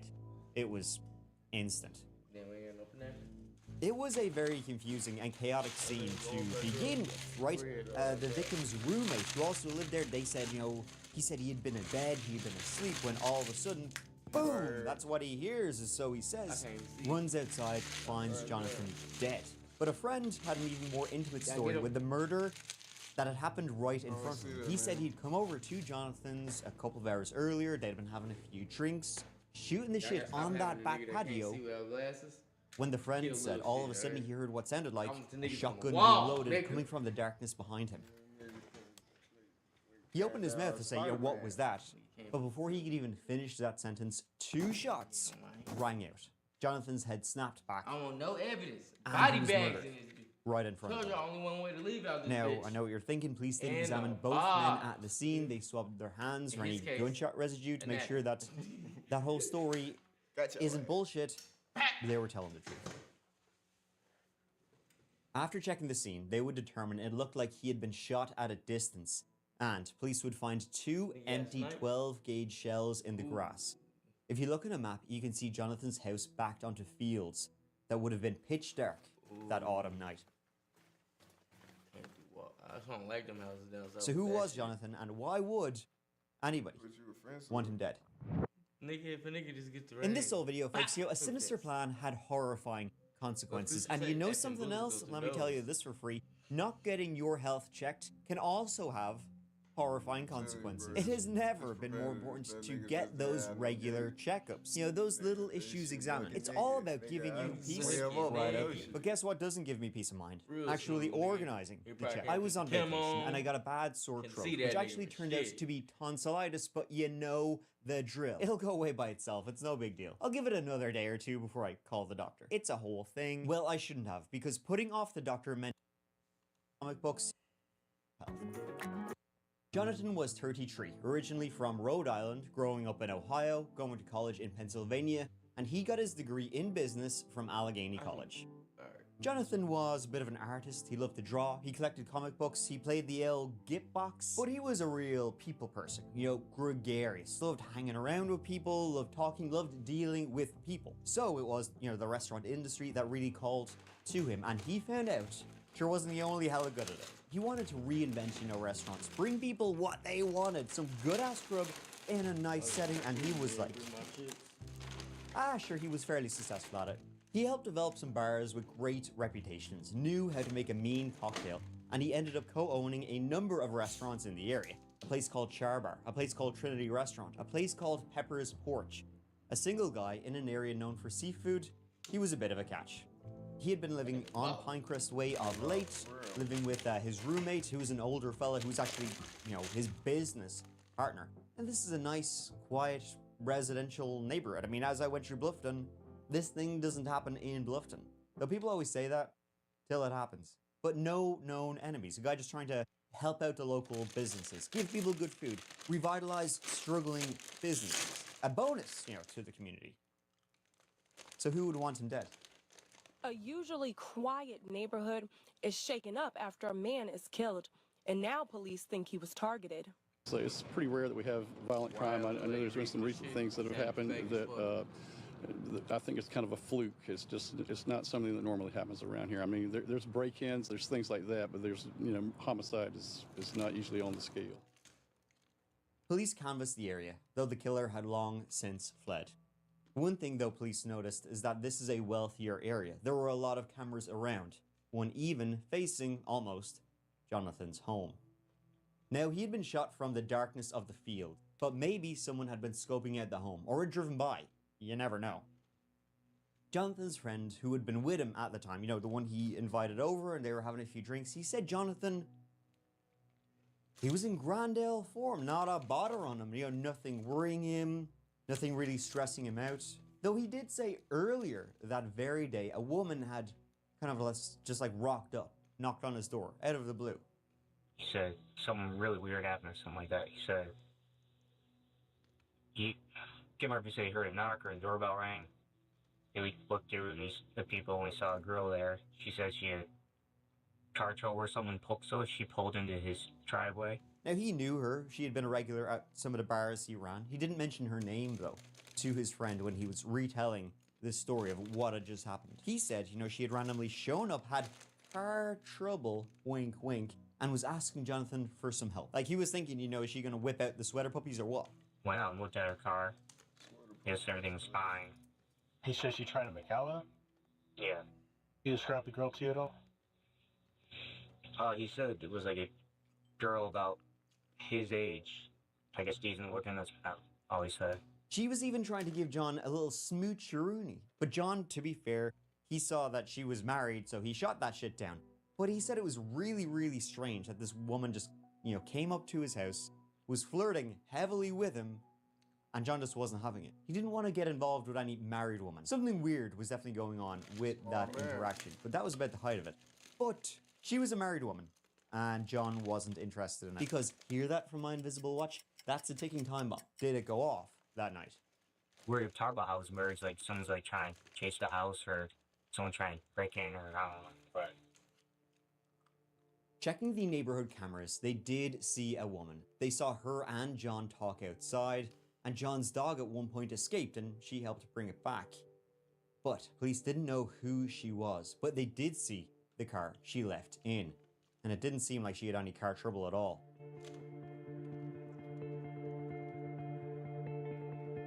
Watching the CCTV, the car had returned and driven past Jonathan's house shortly before the time of the murder. In fact, it had stopped at the end of the street and waited there for about 30 seconds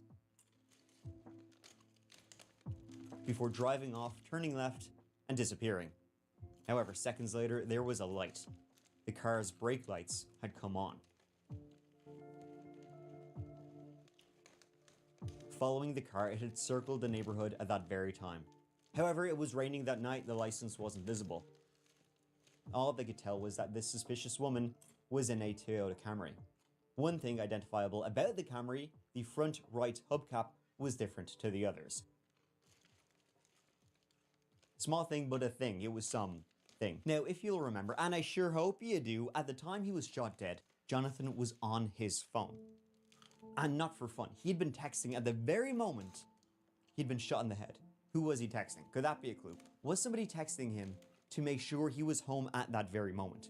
Getting his records, they led to a friend, Josh, a chef at one of his restaurants, and police asked him to come in and speak with them. Did he know anything at all? He told the police everything he knew. Jonathan's friends, troubles, business partners, who he bought weed off. I mean, at this point in the investigation, there was a million different ways this investigation could go. There had been fallings out on the business front. People who had promised to invest didn't do so. There was a lot of money in this shit. Some of the businesses were not doing quite as splendid and spectacular as John and his co-owners were hoping. Josh thought that maybe John had gotten in over his head with his many businesses, his many investments. Honestly, we got in over his head with somebody. As far as drugs business, but ain't money-wise. Has he ever told you who he was in over his head with? No. He's mentioned that he couldn't talk. He's like, I can't tell you what I did. I was like, well, I can't help you unless you tell me. John he did a lot. Well, tell us, like... Did a lot. As in... He did a lot of Xanax. Maybe he had too many irons in the fire, and because of this, Josh mentioned that John was taking a lot of Xanax. Maybe he got involved with the wrong crowd. This led police to a Seth and Colette Collins, friends of John. Seth, a former landscaper, but an injury stopped that, and Colette, a waitress. Josh mentioned them as friends of Jonathan and maybe also involved with some other things.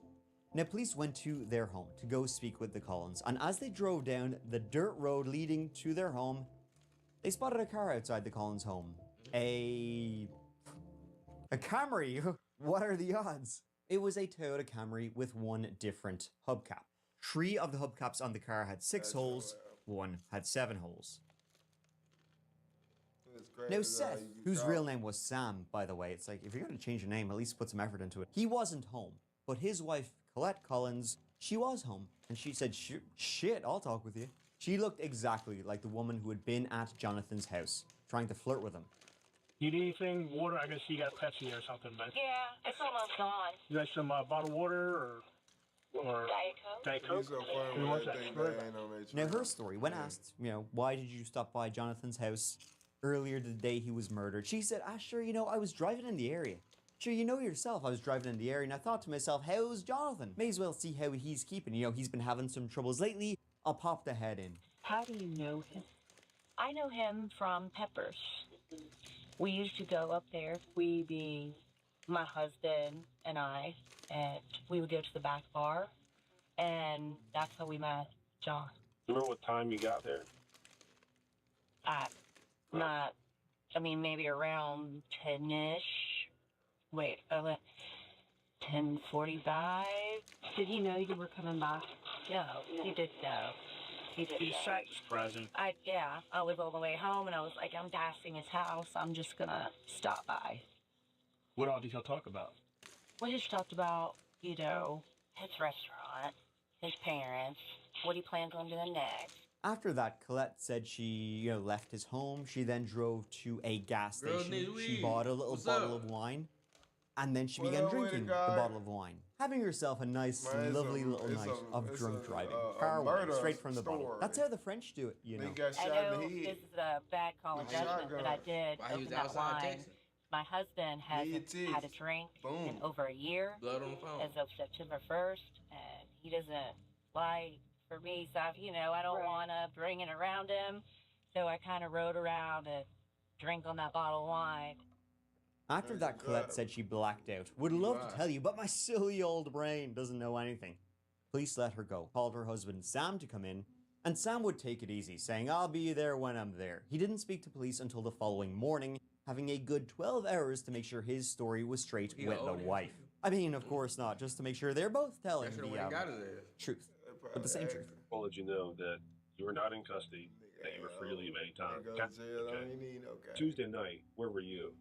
I was at home. Are you aware that she was over at his house the night he was murdered? That was taking so long. That nigga bro. She did mention to me when she came home that she stopped by there. Okay. Did she normally stop by his house? That's what I asked her.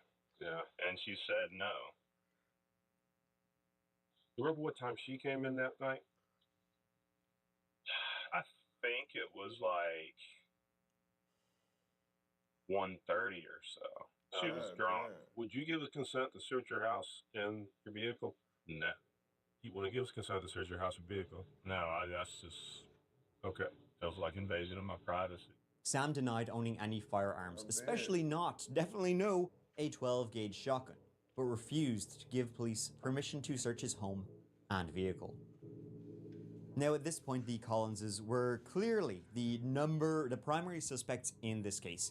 Their car had been seen in the area at the time of the murder. Colette just happened to pop in right, a couple of hours before the murder, and according to John, when he was telling his friend, she was acting peculiar. Definitely something weird going on here, but not enough to make a move on the couple. Not enough to get a search warrant, not enough to get an arrest. Funnily enough, though, it would be Sam who would give them what they needed to do those things. If you're a suspect in a murder case, or are at least being questioned in relation to a murder case, it might be, just putting this out there, this might sound outrageous, but it might be a good idea to just lay low. Keep your head down, nose out of trouble. One thing that wouldn't be ideal, for instance, is to, get blazed and then drive around town. Man, I wish I could tell Sam that 11 years ago. 4 days after the interview, on November 4th, Sam was pulled over at a traffic stop. How are you, sir? I'm also Fayetteville Police Department. You have a driver's license, registration, and insurance, please. The reason I'm stopping you is for two reasons, partner. One, you're doing 40 in a 25 school zone, and the other is you don't have any taillights. The school zone? Yeah. Oh, I didn't know. I'm 10-4. You ever heard of him before? Samuel Collins? Sounds familiar.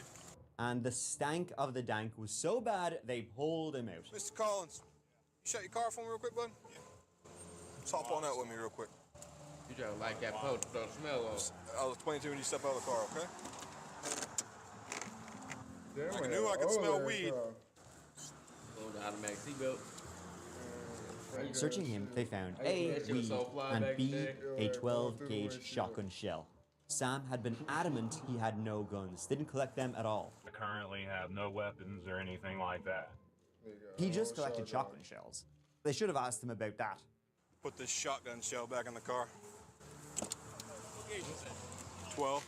Didn't we just have a murder with a shotgun? Yeah, we did. They recovered 2 casings, I believe, or something like that. Now, this time, they didn't find a gun. They didn't find anything. Not physically, though. But if you have a shotgun shell, you can probably assume you got a shotty. One perhaps you used on Jonathan's dome. Police got a search warrant then.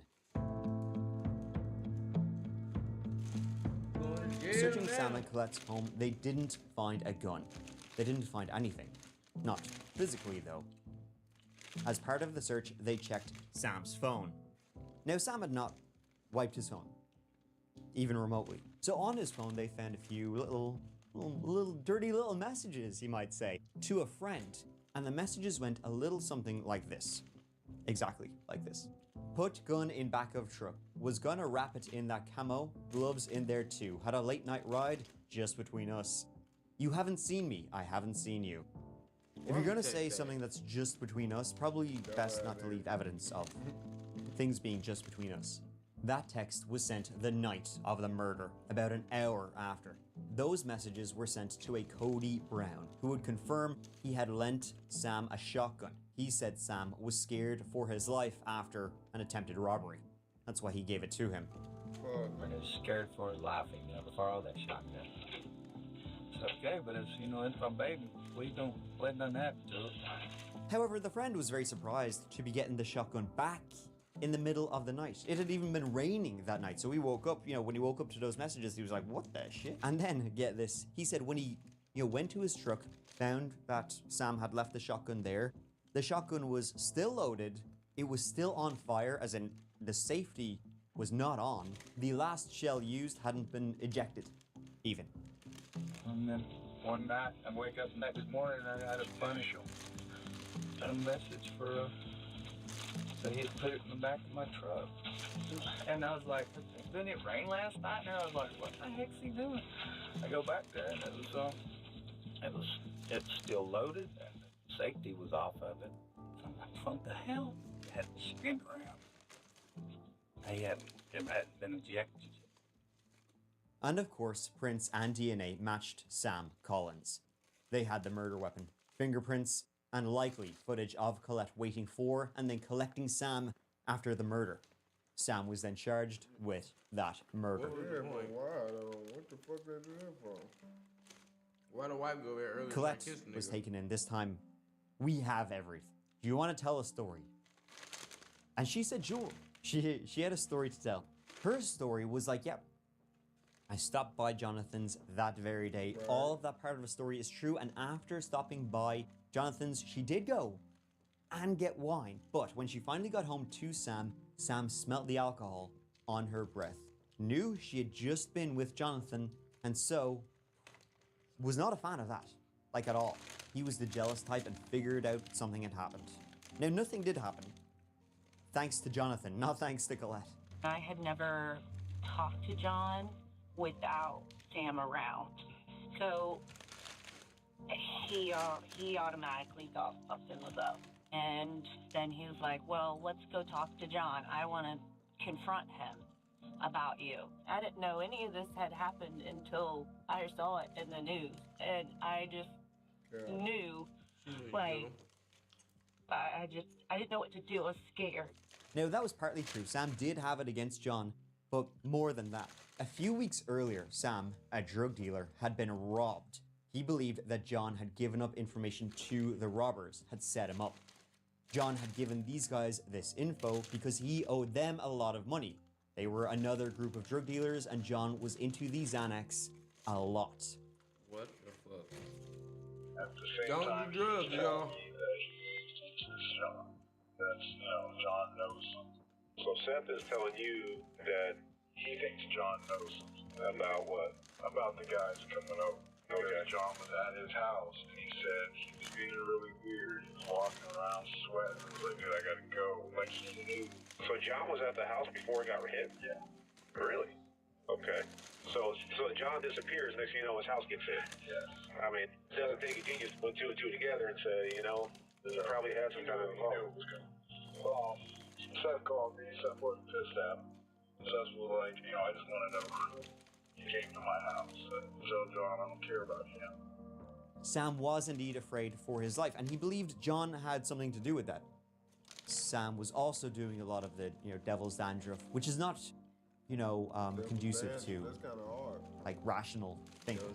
Sam already had it against John, so now his wife is coming home stinking of alcohol, telling him she's just been with John. Sam was the very jealous type. He did not trust Colette because she had cheated on him before, multiple times before.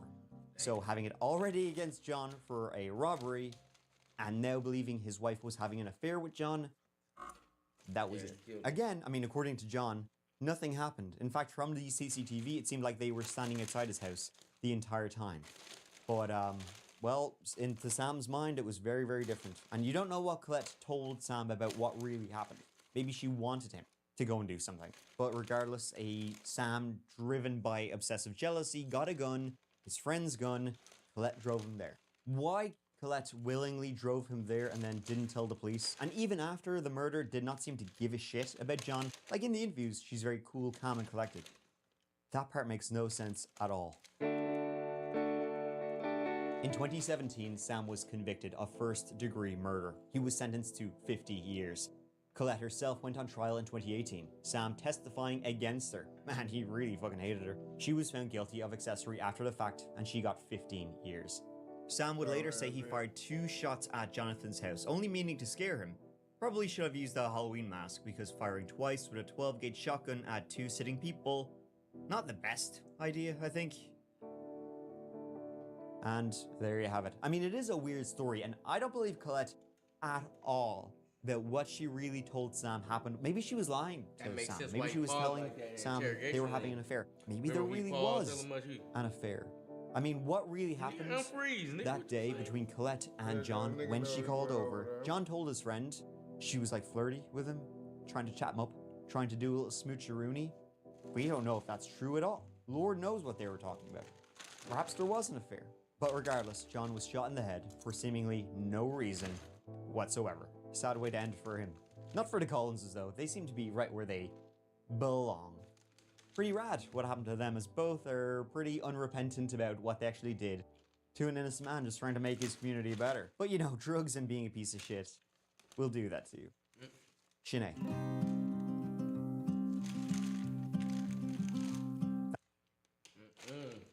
Jonathan Cheryl. Nigga, you ain't shit. Nah, he the nigga that died. Oh, well, yeah. Shout RP, my bad. What's the other nigga name? My bad. I work at the stuff. I'm killing niggas. Go ahead. I take it back. I take it back. I take it back. Oh, he said y'all watch the Billboard video. Nah, we ain't do that. That's an hour video. You wanna do it? Man, hey, Bird. An hour, Bird. Come on, bro. You gotta brief me, bro. What's this about? It's about, I think it's one about the niggas being coons. Is that nigga think I'm sending the hour or something? Alright. Bro, see what time it is, girl. Go on, cook on. He said, man, I already did. Nigga, I forgot. Damn, shit. Nigga, he ain't never typed twice before. Shit, acting like niggas don't smoke. Man, what for with me? Now, what you said it was? This one. Alright, come on, girl. Fuck it. We here? I ain't get no damn. It's an hour and 2. Fuck. You doing a 3-hour chat. How could you possibly love white people so much? It's easy. Have you ever looked at them? White man just a joy to be around. They smell like lemon juice and pledge furniture cleaner. And look at them. They gave us discipline, jobs, put structure in our lives, took us out the jungle. And what we do to show our appreciation? We march up and down the street. We vote. Carry on. Barking at the screen. In grace. Look, I don't know if you heard, but racism is officially over. It only took 4 centuries of state violence, exploitation, and mass incarceration, but we finally did it. Look, just don't celebrate too loud now, alright? They'll call it ghetto and unruly. This channel became dedicated to black media analysis because of my obsession with black art and entertainment. And I know I sound like a broken record at this point, but it's because it's damn near impossible to separate racial politics from how we as black people interact with media. It doesn't matter what form it takes, be it music, film, dance, poetry, hell, even something as simple as streaming or podcasting. Every single expression of black media is shaped and contextualized by racial politics. Whether or not that was the creator's intention, and whether or not the audience even notices it on the surface. And I keep hammering this point in my videos because acknowledging that reality isn't just important, it's inescapable. These politics don't just shape our art, they shape us. They affect how we move, how we operate, how we present ourselves, and even how we succeed. And that success is never neutral. It's directly tied to the implicit roles you're boxed into as a black person in our media landscape. Even those roles aren't wide open. They come with boundaries, expectations, and a silent set of rules. You end up walking a really scary tightrope, one that forces you to balance your authenticity against white comfort. Lean too far into honesty and you're branded angry, radical, or ungrateful. Pull back too much and you're seen as safe. at the expense of hollowing yourself out to fit inside an acceptable comfort zone. So what do you do when you're in that position as a black person navigating these spaces? Do you play by the rules, sanding yourself down just enough to fit in? Or do you push back and risk being branded as too extreme? Well, there's always a third option. One that pays well, works every time, and never fails to get applause. That's right, kids, you can be a That's some crazy ass shit. No, but Black he got me intrigued. That big dancing gorilla nigga. Being a is an easy way to secure a bag. It's the oldest hustle in the book. Trade your people's dignity for a seat at the table, even if that seat is just for show. And in a media landscape where white comfort is currency, nothing pays better than telling racist white folks exactly what they want to hear and showing them exactly what they want to see. I want to tell every single African American person that's watching this video, you are not oppressed. Do not believe the lie. You are not a victim. You are a victor. And that's why it's important to be precise here, because it isn't just an insult we throw at another black person we don't like or disagree with. It has a very specific meaning. Is a black person who deliberately performs or promotes harmful stereotypes about their own community, not out of ignorance or passivity, but as a deliberate act to gain approval, protection, or profit from white audiences and institutions. It doesn't matter the decade or the time period. White institutions reward it, white audiences eat it up, and the system is built to amplify it. It's effective because it props up the same lies that keep racism alive, validating and entertaining racism while reassuring those in power that nothing really needs to change. Let freedom ring from every hill and every molehill in Mississippi, from every state, every city, every village, and every hamlet. And when we let freedom ring, we will be able to speed up that day for all of your children. That's why it's so damn profitable. So long as racism exists, so will it. But that's what simultaneously makes it so dangerous. Because every time a tap dances and performs, it doesn't just reflect on them, it reflects on all of us. Their words and actions become ammunition, recycled as proof that racism is exaggerated or that black struggle is self-inflicted. And since so much of depends on white approval, it almost always gravitates towards conservatism. The politics most invested in pretending racism is over and inequality is just about personal responsibility. You know that white supremacy and white nationalism ranks nowhere near the top of the issues that are facing Black America. And the reason that you are bringing them up in this room is because it is attempt to make the election all about race as the Democrats. Not in my case. That's what makes a so valuable to white audiences. They get to see a black face echo their talking points back at them, wrapping white comfort in black credibility. The more that caricature circulates, the more it solidifies until it hardens into policy, into prejudice, and into everyday justifications for inequality. Isn't just self-destructive, it's collective collateral damage. The individual cashes the check, but the community pays the price. Be it minstrelsy or political pundits, we've always looked down on the folks who choose to perform like this, and for good reason. But what do you do? In a digital age where these bad faith actors aren't confined to a single stage, but endless screens, what can you even do? Wait, combat this? Like that? Why beat them when you can just join them? Being a is easier than ever before. 2018 in America. Does racism exist? Absolutely not. And it has never existed. Whoa! It has never. Wait, whoa! It's a made-up word. People jump so quick and they tense up at the thought of racial profiling. It's so wrong. It's so wrong. Look at your glasses. It's profiling. I know he ain't got no That's damn what marketing lip. is. White supremacy and the KKK. Really? That's what you guys want me to be concerned with this week? Do I look like an idiot? As long as racism is profitable, there will always be a demand for some eager, happy-go-lucky Negro willing to sell it back with a smile. Playing into negative racial tropes is one of the fastest ways to get paid, but that money doesn't come free. With it comes the cost of harming your own people, alienating yourself from your community, or worst of all, selling your own dignity. With that being said, whip out your tap dancing shoes and get ready to dive in. And together, let's find out if all the wealth, fame, and influence is worth the price of self-respect. I ain't gonna lie. Especially from the bond days. Other folks talk about save me. Wasn't nothing wrong with slavery. At least we got good food back then. As usual, before we get started, let's establish something. I want to further clarify our definition of what makes a and why it's not always the same thing as a black person being conservative. As I'm sure there's some black conservatives out there just waiting to pounce on this video and cry with the whole independent thinker spiel. Being black and conservative doesn't by default make you a right there being a hell of a lot of overlap between the two. The difference lies in intent and performance. There's a lot of black folks that favor conservative politics out of ingrained survival. Centuries of this nation's history have taught us that black dissent, resistance, or even just demanding equity is often met with brutal repression in both violence and policy. For some, leaning into conservatism is less about selling out and more about seeking safety, stability, or trying to navigate a system that punishes resistance.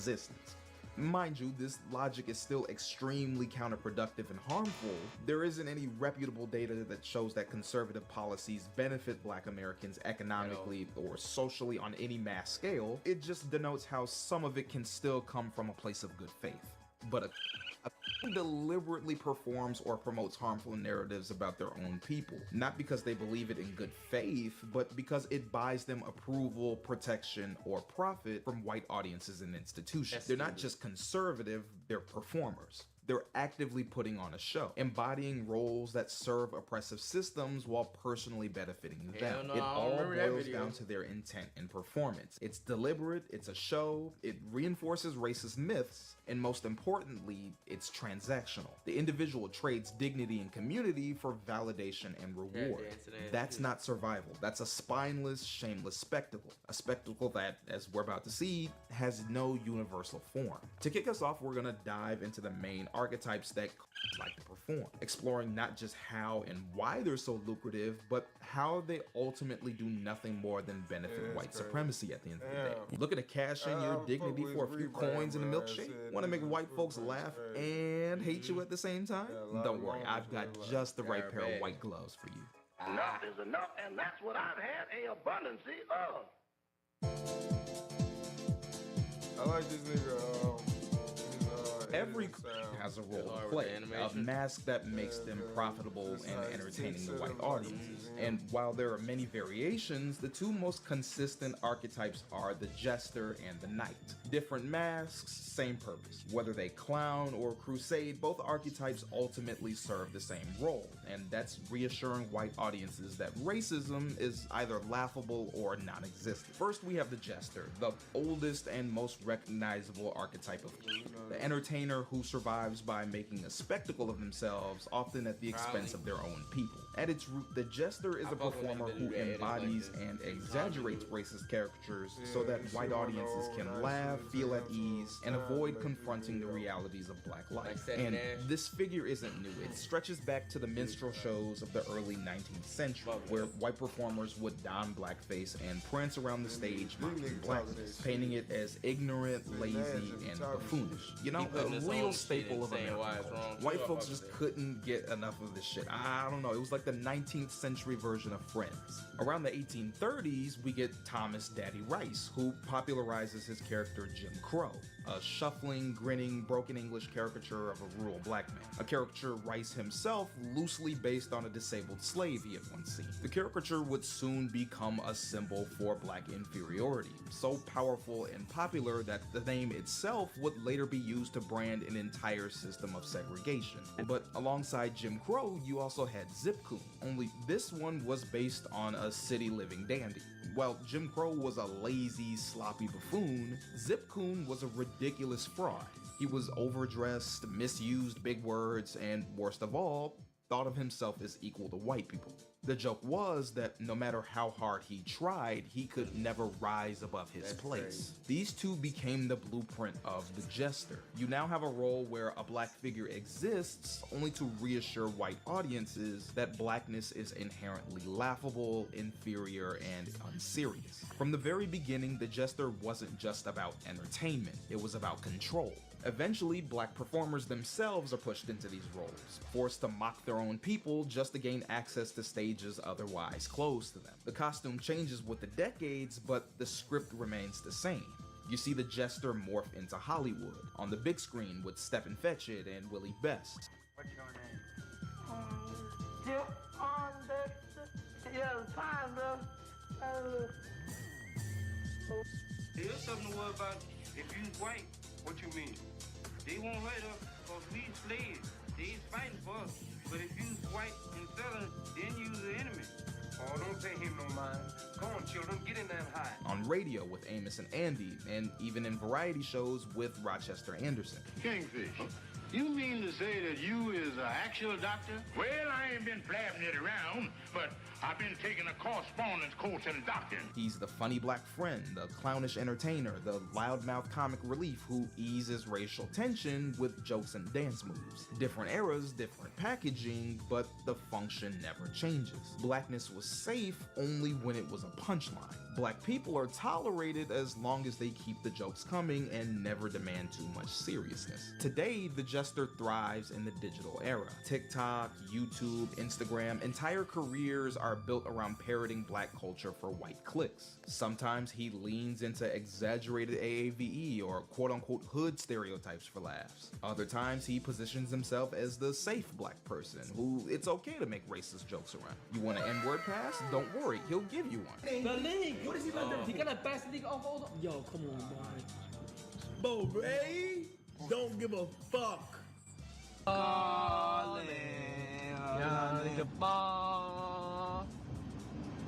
Damn. Shit. Nigga, please. He might even make fun of real issues such as police brutality or systemic inequality, as if centuries of oppression, violence, and pain are nothing more than material for a punchline. It's how we get King Batch making an entire career off of chicken, watermelon, and crime jokes. For a bottle of lotion a day, you can help these ashy African-American children. Please call now. I made it out the hood, baby. For the next 12 hours, all crime is legal. It's how you get iShow Speed barking like an animal while also letting his non-black fans call him and make racial jokes at his expense. What's this? This is cotton. Look, cotton? I never got gifted cotton. You got enough now? Why did you give me cotton? Yeah. W gift, chat. Open that shit. Open that shit. You're gonna love it. You're gonna love it. You're gonna love it. You're gonna love it. You're gonna love it. You're gonna love it. You're gonna love it. You gotta love it. Come here, motherfucker! Master, I'm tired of picking cotton. Please give me another job. That's how you get all these tomfoolery ass niggas on TikTok eating food in a messy manner while dancing like chimpanzees. Yep, these niggas too. I think I despise the other nigga most. The other nigga that he talking about. I hate this nigga, but the other nigga, he really like.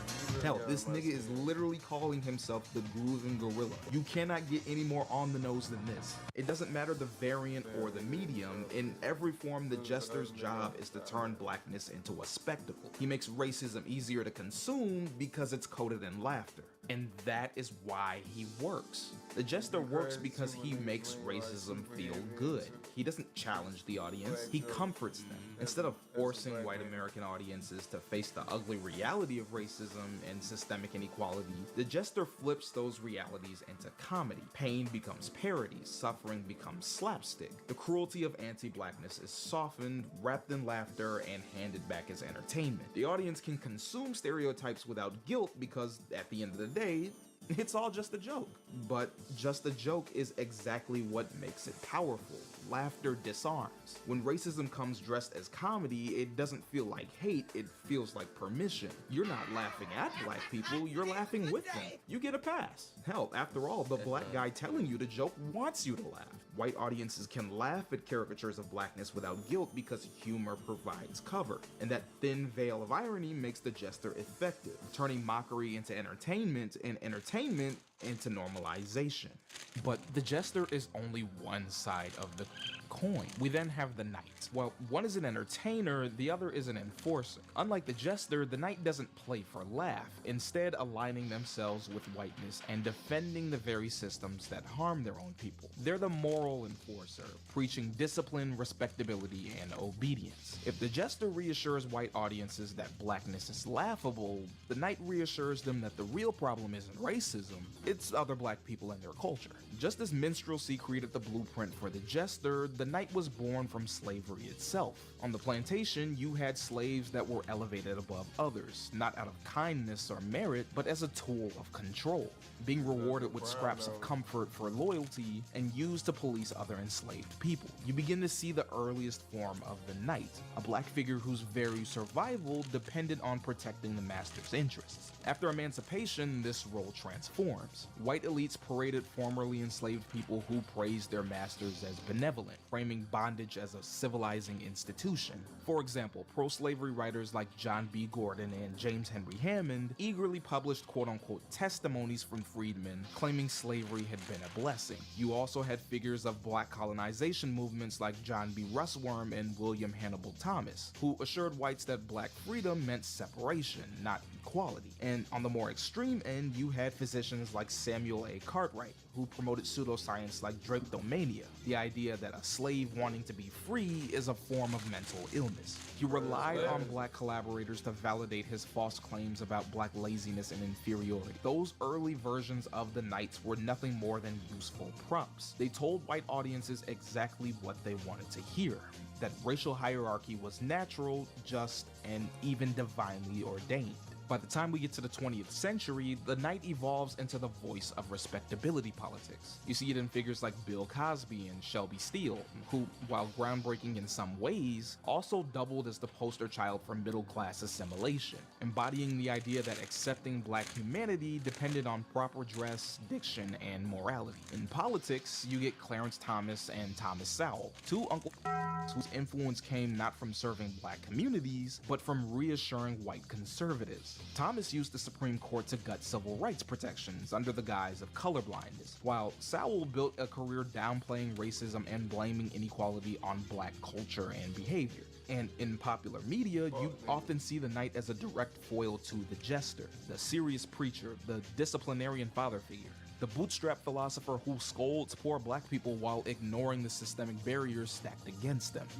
Today, the Knight thrives as a commentator. He's the black conservative pundit on Fox News, PragerU, and the Daily Wire. He assures white America that police brutality is blown out of proportion, that systemic racism isn't real, and that black people are simply victims of their own bad choices. Stop resisting arrest. I don't know how many times we got to say that. I don't know why people aren't getting it. We shouldn't even be having conversations about police. There's no such thing as police reform in any of these things. If you people, black people, white people, I don't care who you are, mostly it's black folks. Why are we going to reform the police department just to end up shooting you again because you are resisting arrest, trying to run police officers over with cars? I don't know if do y'all think bullets cannot hurt you?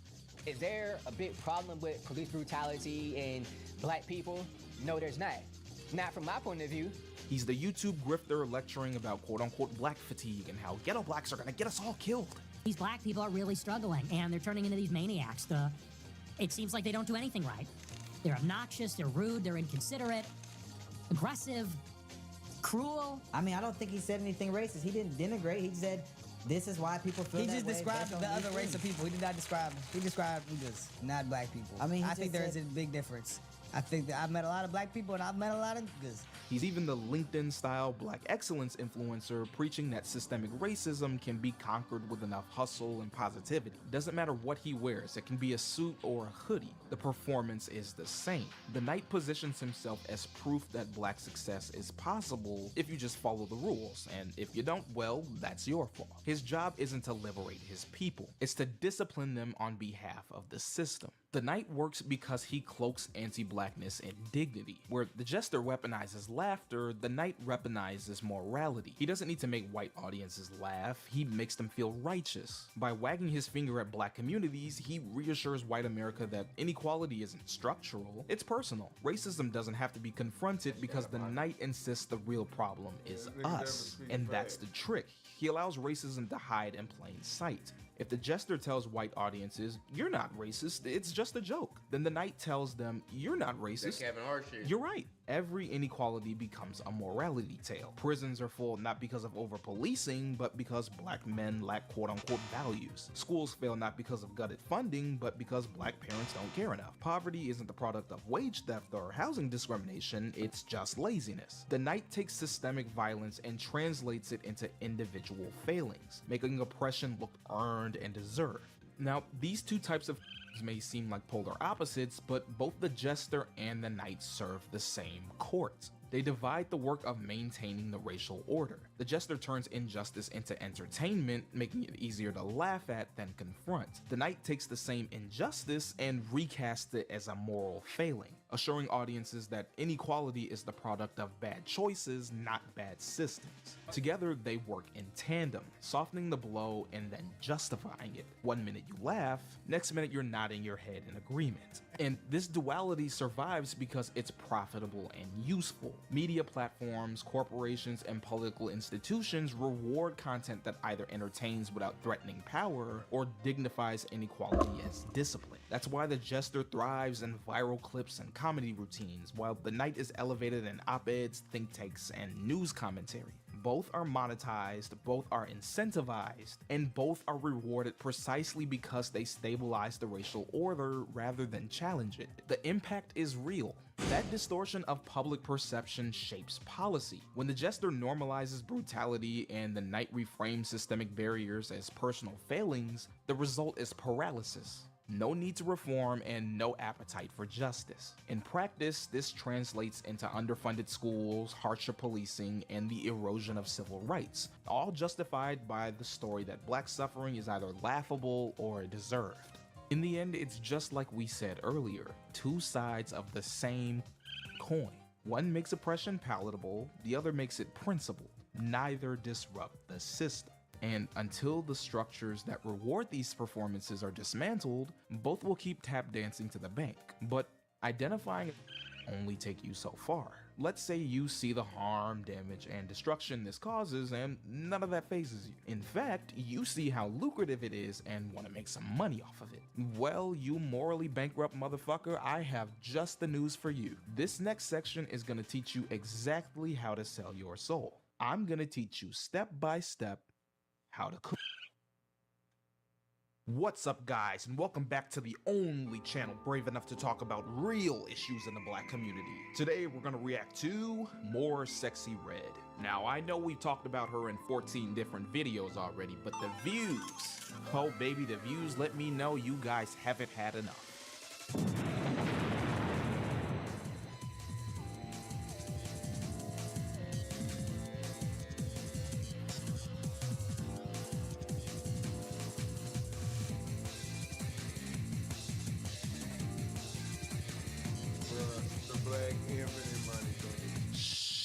If Massa catch me out here, I'ma get in trouble. I'ma teach you how to be one of the good ones. That way you get to sleep in a big house like me. Earlier, we detailed how to spot a how they take many different forms, and ultimately what their purpose is in regards to white supremacy. However, in this section, we're gonna teach you how to, specifically how to be a knight, essentially what tactics they use and how they lure in moderate and more conservative leaning black folks. The reason why we're focusing more on the knight is because it's the more lucrative and harder to spot out of the two. See, the Jester is obvious. He's loud, he's clownish, and 9 times out of 10 you can spot him shucking and jiving a mile away. But the knight? He carefully cloaks his rhetoric behind dignity, posture, and quote-unquote common sense. He disguises himself as someone trying to help black people get their act together, when in reality, he's just there to play on already pre-existing tropes. And that invisibility is what makes him just as dangerous as he is lucrative. So consider this your field manual, a little how-to guide for becoming the most lucrative form of coon, the bootlicker, the sellout, the uncle, the knight. We'll break down the 3 main steps of performance, the tricks that make it effective, and most importantly, the damage it causes. Because this hustle may help you get in the big house, but it comes at the expense of all of us still stuck in the field. First, we have step 1, gaining your audience. And you do so by playing into respectability politics. You need a socially conservative audience of people, folks that are quote unquote fed up with the current state of black culture. They can be black conservatives, they can be black moderates with traditional values, hell, they can even be church folks. They just have to believe that the biggest barrier to black liberation is black culture. Your job is to feed their frustration by antagonizing the culture itself. Remove any sort of nuance from your argument. You need to frame hip-hop not as an art form, but as the cause of community destruction. That crime exists because of rap lyrics, not because of poverty or over-policing. You shame clubbing, twerking, block parties, even marching bands as undignified spectacles. Reduce them to proof that black people quote-unquote don't know how to act. You police language, paint AAVE as defective English rather than a legitimate dialect with history and grammar. You weaponize faith. This is the big one right here. Use scripture to shame black folks who don't fit into narrow molds of chastity or family structure. You police gender roles. The left wants to turn black men gay and trans. The left doesn't want women to be ladylike anymore. What you're deliberately doing is conflating self-respect with respectability politics. They are not the same thing. Conservatism has done such a good job of blurring the line between self-respect and respectability politics that most folks don't even know the definition of the term. Having manners is not respectability politics. Carrying yourself with dignity and humility as well as showing respect to those in your community is not respectability politics. Black people have always held ourselves and each other with discipline, integrity, and pride despite centuries of systemic abuse. These are core values of respect found within almost every human culture and not specific to any race or ethnicity. Respectability politics hijacks that concept of respect and weaponizes it. It argues that if marginalized groups did a better job of adhering to the cultural norms of those in power, then they'd be treated with dignity and gain social acceptance. If black people just got their act together, if we all spoke well enough, if we all dressed well enough, if we all tried to be like the quote-unquote good ones, then we'd finally be worthy of being treated like human beings. It reframes manners, discipline, and humility not as basic practices for personal and community strength, but as a checklist for conditional acceptance into white society. You end up with a way for black people to blame themselves for their own oppression. What we need is a complete cultural reset. No more thug culture, but a nice, clean,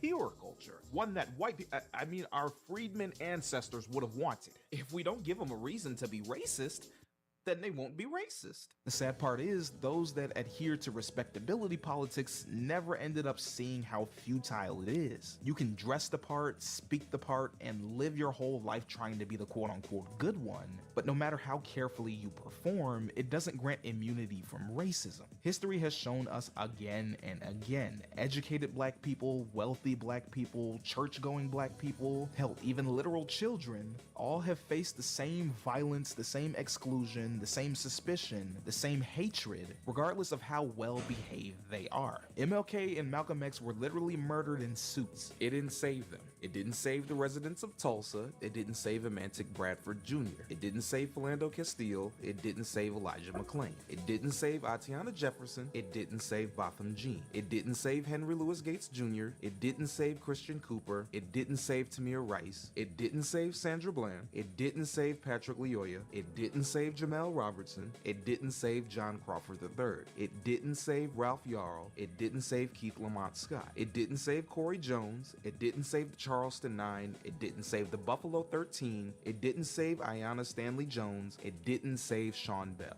Every one of these people dressed quote-unquote properly, quote-unquote spoke properly, worked hard, followed rules, complied with police, achieved higher education, avoided quote-unquote street culture, lived and operated exactly how respectability politics demands black people to. They all quote-unquote had their act together. And yet we're still surveilled, demonized, displaced, beaten, arrested, murdered, ignored, or destroyed. It's a permanent shifting of the goalpost. Respectability politics doesn't shield us. It simply shifts blame back onto the community when the oppression persists. But because respectability politics has been conflated with self-respect so well, you got niggas willing to go to war to defend it without even knowing the real definition.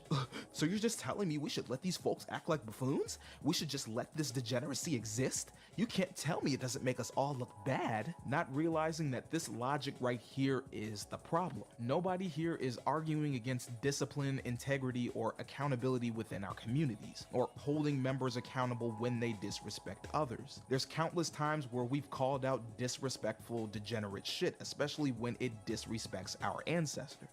What we're rejecting is the idea that black culture is the reason why racism exists. That logic is ass backwards. White supremacy didn't appear because black folks quote unquote didn't know how to act right, and it damn sure isn't disappearing if we all magically did. And let's be clear, every community has its degeneracy, especially white folks. Wall Street executives snorting coke, country music festivals, NASCAR, white frat parties, spring breakers, rodeos, Fred Durst, motorcycle rallies, January 6th, Eagles fans. But no one ever says those guys represent all white people, or that white respectability depends on silencing those behaviors. Only black folks are told that a few people's buffoonery condemns the whole race. That's not moral concern, that's anti-blackness.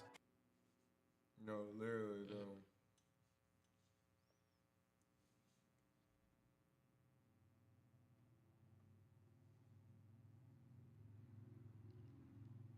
When you make the argument that we're the real black people, not those niggas, it doesn't shield you from racism, nor does it help the community. All it does is affirm a racist fantasy where they are the standard and we are the ones that must constantly perform to disprove inferiority. And even inside that fantasy, you're not treated as an individual. You're just the designated responsible black. The one white people think should help manage and discipline the quote-unquote ghetto inner city blacks they've already decided are beyond saving. It doesn't grant you respect. It just assigns you a different role in the same racist hierarchy.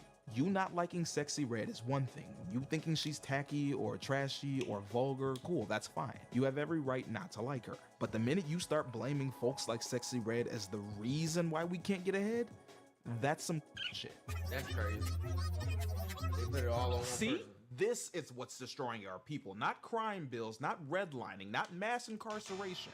Balloons and booty shorts. But here's the wildest and most disturbing irony. The people who cling to respectability politics know the double standard exists. They know black people are forced to quote-unquote perform good behaviors so one person's mistakes doesn't condemn the entire race. They know we get collective punishment while white people get treated as individuals. They'll even tell you plainly, look, that's just the way it is. But instead of questioning the system that makes that logic possible, instead of asking why black humanity is treated as conditional in the first place, why over 47 million people have to be collectively judged by the actions of a few, they turn the burden back on the community. They disguise it as accountability. They defend the double standard. They try to enforce it. They blame black people for the weight of that racist expectation. And that's the trap. The moment you accept the idea that the entire race lives or dies based on the behavior of the loudest, most foolish, ignorant among us, you've already agreed to an anti-black worldview.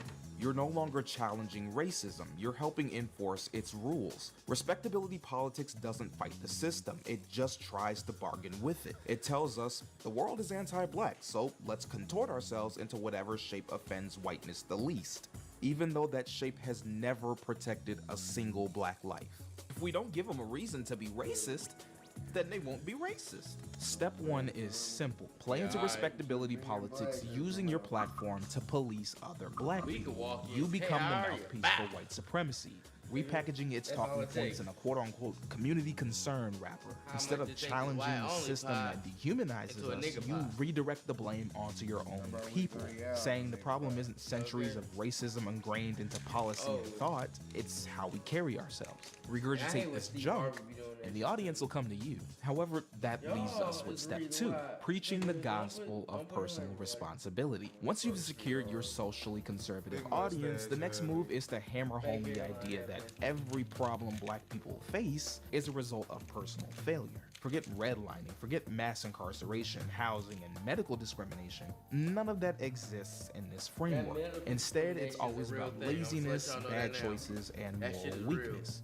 You know, personal responsibility. If step 1 was about performance, telling black folks to dress right, talk right, and act right to earn dignity, then step 2 is about internalizing failure when that performance doesn't magically end oppression. It goes from, if we act right, they'll treat us right, to, if things still don't get better after we act right, then we just didn't work hard enough. Your job is to use your platform to redirect every conversation about systemic barriers back to individual shortcomings. Use all the conservative talking points. If someone mentions housing discrimination, you pivot to, why don't they just save up to buy a house? If the cops shoot an unarmed kid in the back, you ask, well, why was he running away? Why didn't he just comply? Crime, fatherless homes. Poverty, bad financial choices. You should have gotten to crypto. Every structural critique becomes a sermon about discipline and morals. That's why step 2 is so important for the grift. It doesn't just shift the blame, it keeps it shifted. It traps your audience in a loop where systemic oppression is never real, but personal failure always is. It's the perfect conservative alibi. If black people fail, then it's our fault. But if we succeed, then it's despite ourselves.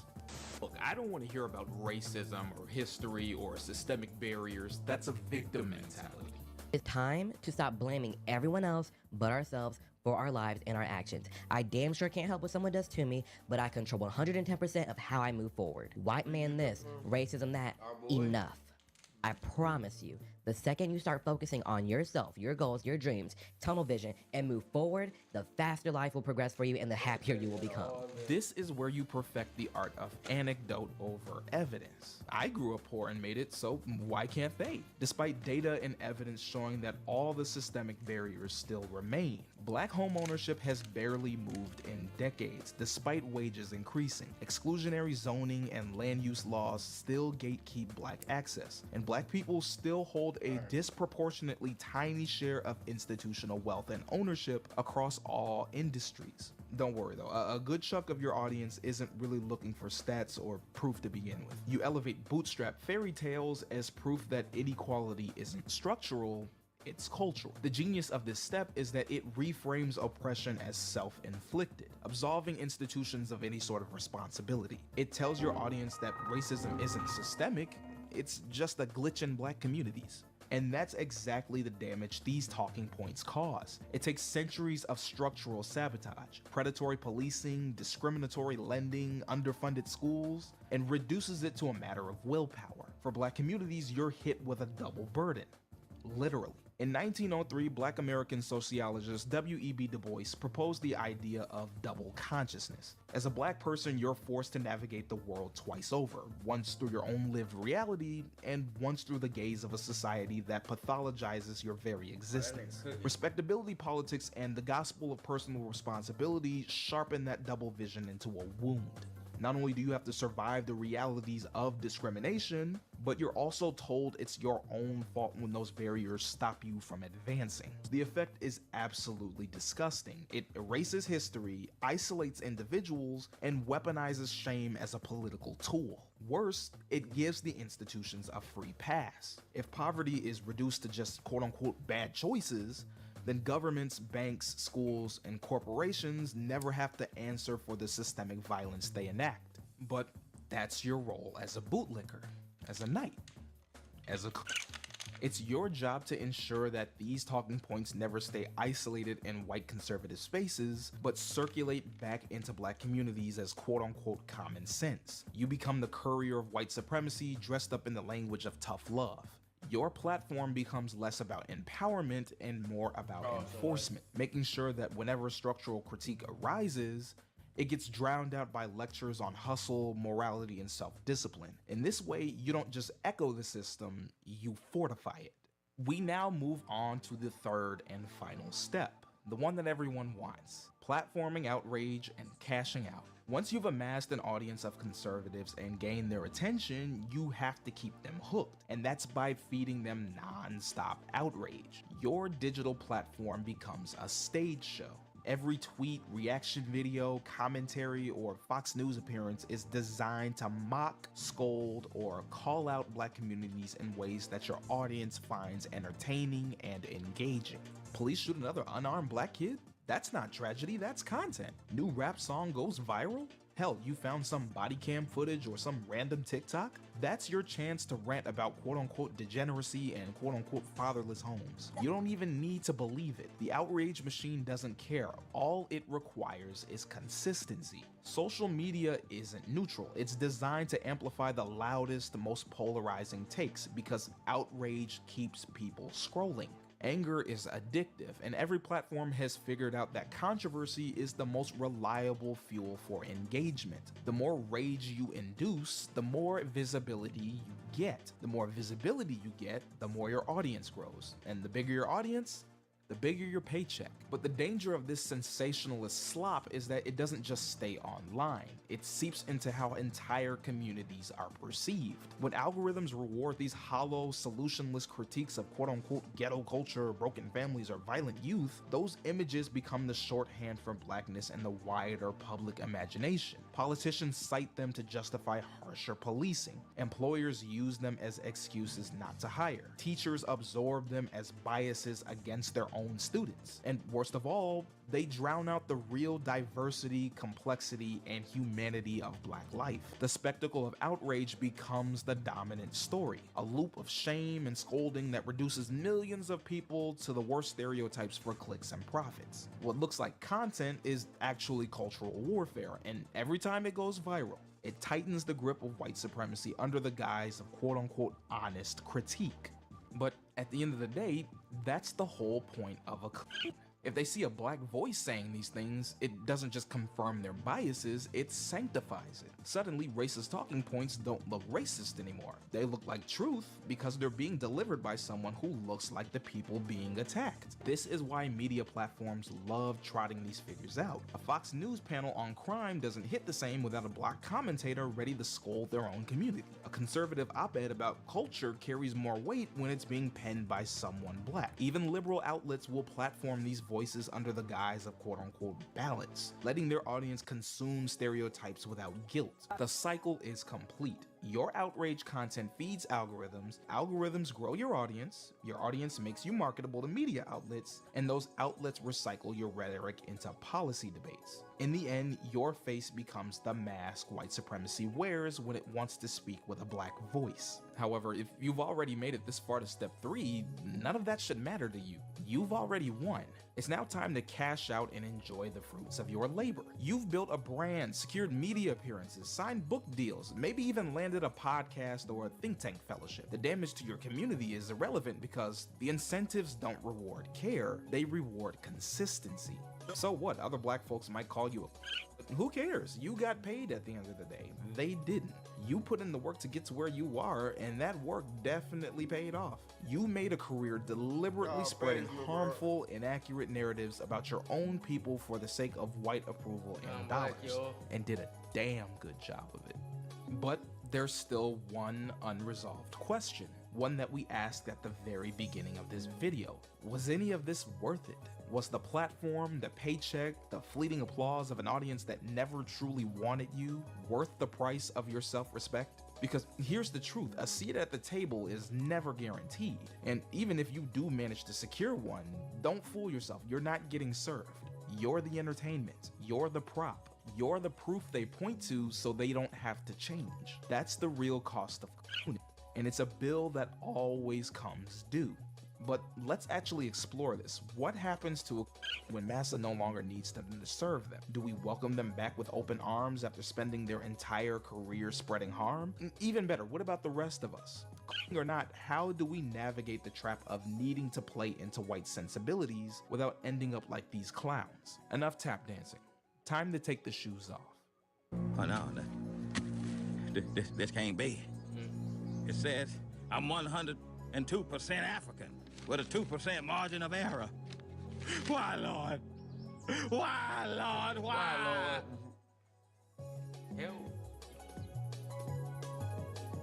Son, I just want to say that was an amazing speech you gave. You truly are a credit to your people. Thank you, sir. Let's get one thing straight before we go any further. You will never get a seat at the table. Not a real one. You might get invited to stand near it, maybe even handed a plate if you're lucky, but you'll never be allowed to sit down and eat without permission. That's not how this system works. It doesn't integrate you into power, it accessorizes you. You're not there to change it, you're there to make it look changed. You're the token black used to paint the illusion of equity. Black lips used to tell white lies. Truth is, tokens get spent every single time. They parade you around until your usefulness runs out. Then they toss you aside like a campaign slogan that's gone stale. The minute your image stops being profitable, the minute your words stop aligning with their script, the second you start believing you actually earned your place instead of being placed there, that's when the mask slips and you realize you never were at the table. You were the tablecloth protecting the diners. We've seen this time and time again what happens when a bootlicker fails to shine Massa's shoes well enough, or when he finds some other happy-to-be-here Negro who can do it better. We saw this with black MAGA politicians and allies who were eager to support Trump during his campaign, only to be ditched and discarded when he won. Figures like Tim Scott, Byron Donalds, and Mark Robinson all tried to curry favor with Trump, but they weren't selected for high-profile cabinet positions. Their loyalty didn't translate into lasting political power. The same can be said with all of these conservative commentators on YouTube and TikTok. Social media personalities like Officer Tatum and Rob Smith were willing to get on all fours to defend and worship white conservatives and their policies, but that worship never saved them from hate crimes. As a Christian and went to Israel, I spent 2 weeks there with the church, and we had an incredible time. We had only one incident where a small child spit on one of the pastors, and immediately after, there was an adult that came by and said, "That's not a representation of who we are. You know, we love you guys. You guys are always welcome here." And I have to say, no adults gave us any grief. We had no issues whatsoever in our experience there. It was actually an amazing experience. This spineless Negro literally gets spat on, and his first instinct is to thank them for only spitting on him once. Rob had to find out the hard way that folks who dislike both the black and LGBTQ communities might have a problem with him being a black gay Republican.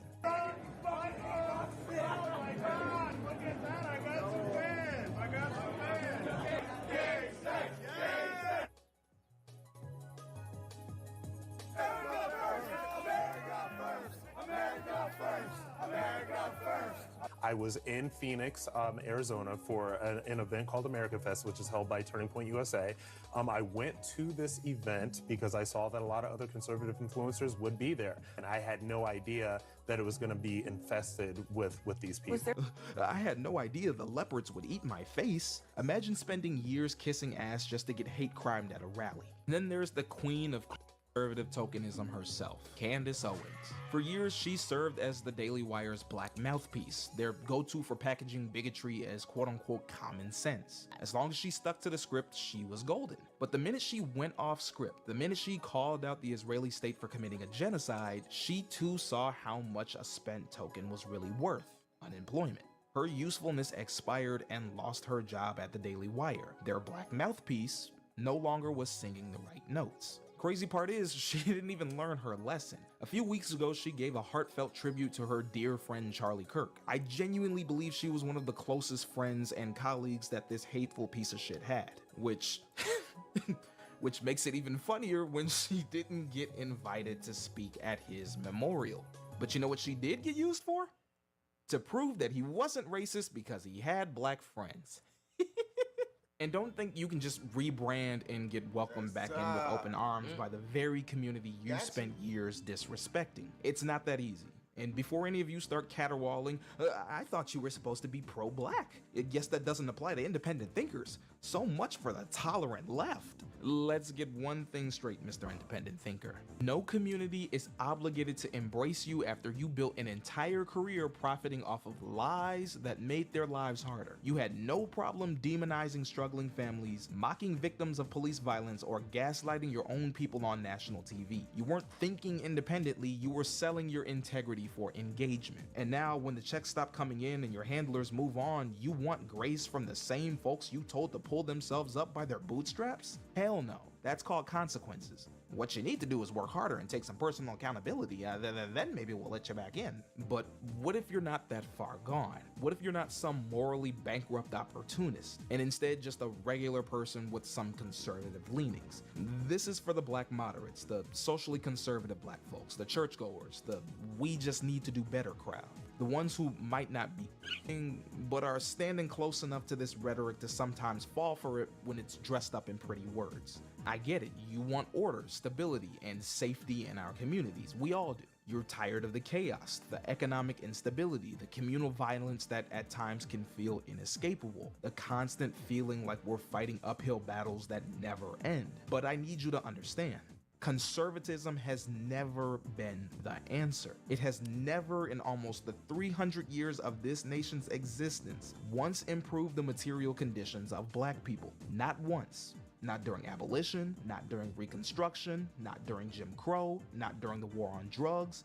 Not now. There is no empirical data, no policy, no administration, no economic period where black conservatism resulted in measurable liberation. It doesn't happen because it's not designed to happen. Conservatism's entire function is to preserve existing hierarchies, not dismantle them. Regardless of how much you try to modify your behavior or existence, them being in charge will always result in you being in a subservient role. It doesn't matter how much money you achieve, status you obtain, or how well behaved you are. The thing that you are conserving are the things that keep them in power. So, let me ask again, what exactly is it you're trying to conserve? It can't be the black family, as it was conservative policies that tore black families apart. The same legislation that escalated surveillance, criminalized poverty, and funneled black men into prisons at historic rates. It was conservative welfare reforms that punished single mothers, cut public assistance, and destabilized entire households under the guise of responsibility. It can't be economically, as those agendas have continuously widened racial wealth gaps and stripped wealth from black communities at every turn. And it damn sure ain't socially conservative. Black people have been the most socially progressive demographic for the past 80 years. We've been at the cornerstone of every social and civil rights movement, despite a large portion of us being deeply entrenched in traditional views of religion and Christianity. We've never been conservative. Not fiscally, not socially, never. Rejecting conservatism is the key to advancing our community, and this doesn't mean you have to be a liberal or a Democrat. In fact, far from it. Let's be clear, I do not like the Democratic Party. Both sides of the establishment are just two sides of the same coin. They give the illusion of choice. Everything we've attributed to these tap-dancing, self-hating black conservatives can just as easily be applied to a lot of these black liberals. Democrats might tokenize you with symbolism and dangle progress over your head like a carrot on a stick, while Republicans just do it with more open contempt. Both serve the same capitalist system that keeps you tired, underpaid, over-surveilled, and underrepresented, using you as electoral props only to discard you in favor of lobbyists and donors. Neither one of these are on your side, but we need to get rid of this foolish mentality that just because the Democratic Party continues to fail us time and time again, that we all need to suddenly become conservatives. That's like disarming one bomb, then immediately strapping 10 more to your chest. Instead of doing the bare minimum of searching for an electoral candidate to magically solve all our problems every 4 years, we collectively as Black Americans need to reject blind loyalty to the two-party system and start to invest in direct action.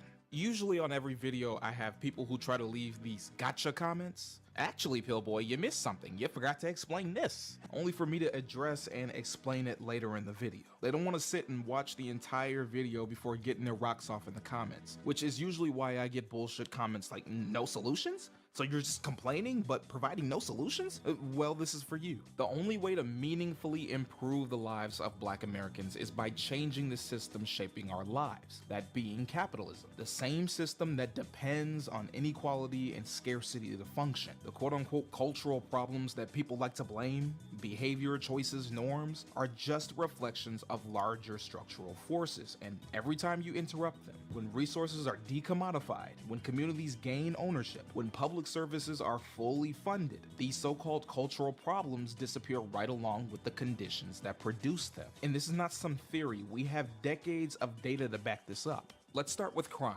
Most high violence neighborhoods, they map out almost perfectly onto areas of concentrated poverty, eviction, unemployment, and state abandonment. The violence doesn't decline just because people start quote-unquote acting right. It declines when you change the environment. We saw this in both Baltimore's Park Heights and Cherry Hills neighborhoods. The Safe Streets program cut homicides by 56% and non-fatal shootings by 34%. In New York City, Cure Violence ran similar initiatives in Bronzeville, East New York, and South Jamaica, all areas with some of the city's highest poverty and segregation rates. They saw a 14% average reduction in shootings, translating roughly to about 1,300 shootings prevented over a decade. Chicago's West Garfield Park, Inglewood, and North Lawndale neighborhoods saw significant declines when community members, not police, mediated conflicts and provided support. Across 27 predominantly black low-income neighborhoods studied nationally, 68% of outcomes showed measurable, statistically significant violence reductions.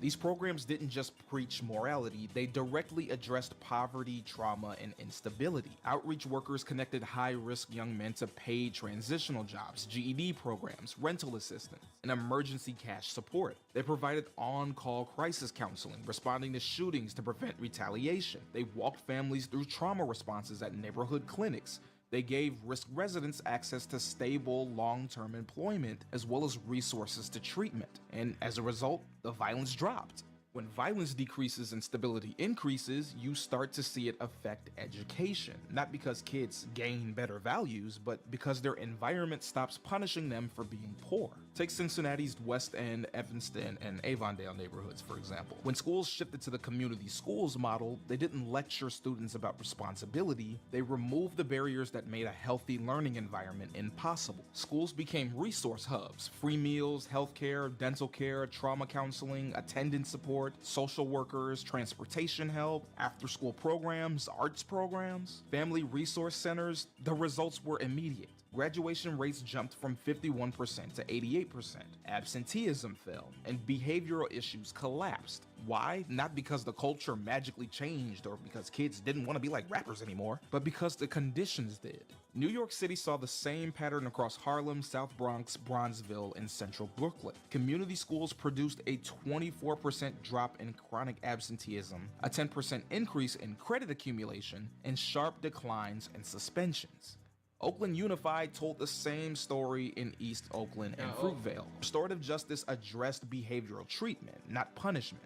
Graduation rates rose, and students that were once labeled disruptive became high performers once their trauma was met with care instead of cops. And why does this magically work? Because the root problem that conservatives blame on thug culture was just a symptom. It was about hunger, housing instability, untreated health issues, trauma, and the stress of poverty. And when you address those conditions, you see performance rise, because students finally have the material stability required to show up and succeed. What's powerful is how these domains reinforce one another once the material foundation changes. When families have stable housing, children experience fewer interruptions in schooling. When parents aren't drowning in financial anxiety, the household becomes calmer, and the likelihood of youth involvement in violence falls. When schools have resources and provide restorative responses, young people receive care instead of criminalization, keeping them in classrooms and out of the pipeline that destabilizes communities. When crime drops because economic survival is no longer scarce, neighborhoods become safer, local institutions strengthen, and networks of mutual support grow. Improvements in one area cause downstream improvements in the others, because they were never separate problems to begin with. They were different manifestations of the same structural root. And mind you, these conservative pundits know this. It's why you never see them talk policy or any sort of meaningful programs or initiatives that offer hands-on-the-ground support for our communities. They know the minute you address the real concerns, the money bag goes away. When I posted the humorous teaser to this video last month, I had a lot of comments like this that tried to take the centrist approach. Maybe it's policy and culture. I mean, Pillboy, those conservatives have some points. But if you actually wanted to see these issues resolved, you'd get to the real meat of the problem. They're not doing that. That's because real systemic solutions don't pay the bills. These hollow, surface-level critiques are not going to solve anything. The truth is unavoidable. Fixing the system produces better outcomes than lecturing individuals ever has. Crime declines when neighborhoods are materially supported. Education improves when students' basic needs are met. Family stability strengthens when capitalism's pressures are lifted. The system is the root. The culture is merely the echo, and every measurable improvement we have comes from addressing the former. This is what real community accountability looks like. Supporting the people who need help, stepping in to protect our neighborhoods when the system abandons us. We talk all the time about saving our communities, about wanting safer streets, better schools, and stronger families, but this is what actually produces that. You can spend all day lecturing kids to avoid gangs and crime, which you should, but unless you're also engaging in steps to substantially improve the conditions that led them down these paths to begin with, you're not accomplishing anything. Mind you, like I said earlier, these are not some easy one-step fix to decades, if not centuries, of systemic neglect and design. But understand when problems are being addressed with actual solutions and tangible data in mind versus hollow, regurgitated talking points that only serve to placate white supremacy. It's the linchpin of all the banes that continue to plague us. And so long as it exists, there will always be black folks willing to defend it out of ignorance, out of profit, or most times both. Just know that choosing the latter always comes with a price tag. And whether or not you can afford the cost afterwards is a choice that's up to you. Fuck out of here.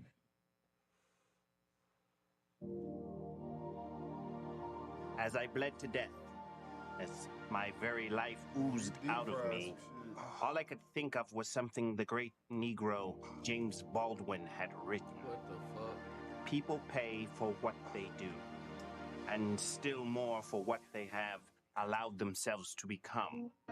And they pay for it very simply by the lives they lead. Maybe Baldwin was right. Maybe he was wrong. But as my father often told me, Yeah. Oh, I'm off that. Good. He was cooking though that whole video. Not even gonna lie. That nigga didn't lie. Not one bit. And he had the facts to back it up. Yeah, I fuck with that. Good watch. Peep this though. How long is this one? 2 minutes. Oh, King back. They say a black man was killed, but destroying these buildings has to stop. I remember this when it first dropped. Destroying these buildings is the least of your worries. An innocent black man should never be killed by a cop. They say, Patrick, you shouldn't speak up, man. You might lose some of your brand deals. My people have been dying of injustice for centuries. I don't give a damn how a brand feels. In my comments, talking about all lives matter. Yeah, that's because whenever you hear the word shoot, it's always followed by a ladder. COVID-19 is what they told us to fear.